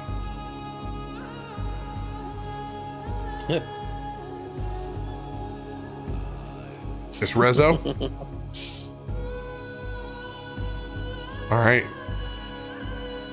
Rezo, I want you to approach the statue. Okay.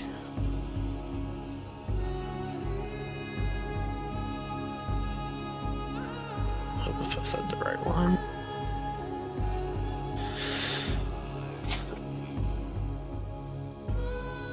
Rezo will approach, go down to one knee with his axes in his hands.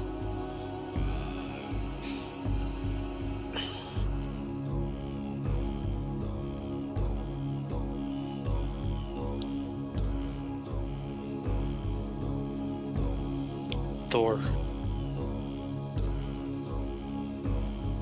guide us so we can stop this blaspheming. Help us.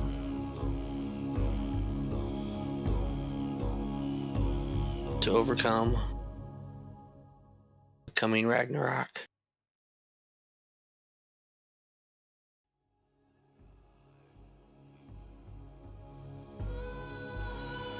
Guide us.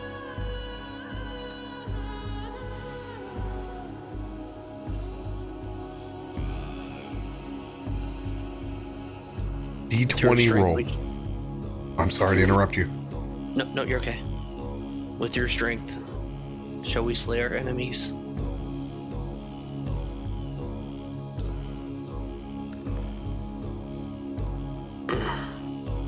Roll your 1d4.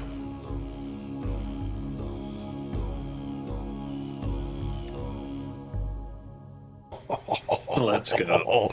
Let's go. This was 11 or higher.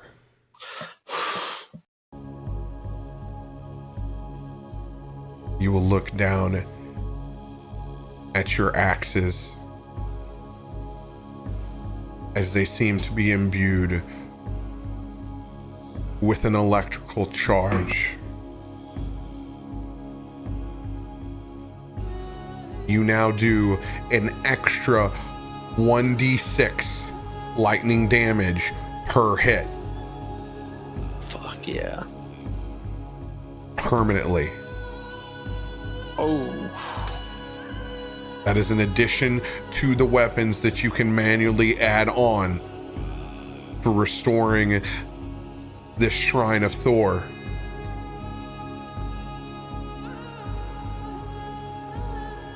As we kind of turn and look back to the horizon where that boat was at, you guys just see the lumbering body of Bjarke literally pulling this ship in. He's about waist deep out in the water, pulling it towards shore. And that is where we will end this week. Picking up next week, hitting the sea. Let's go. Get to be true Vikings next week. Hell yeah. Let's go. Hells yes. Good. I'm glad we get to have a little fun with Loki. It's crazy how you set the scene up for us, Snorri, that it would revolve around dicks and statues. I was like, how did you read my mind with what I wanted to do with this? I was like, okay, I don't want to do too much of main story without Zero here, but we've got a good addition. I've had the shrines up in my pocket for a minute. I'm like, all right, cool. Shrine time.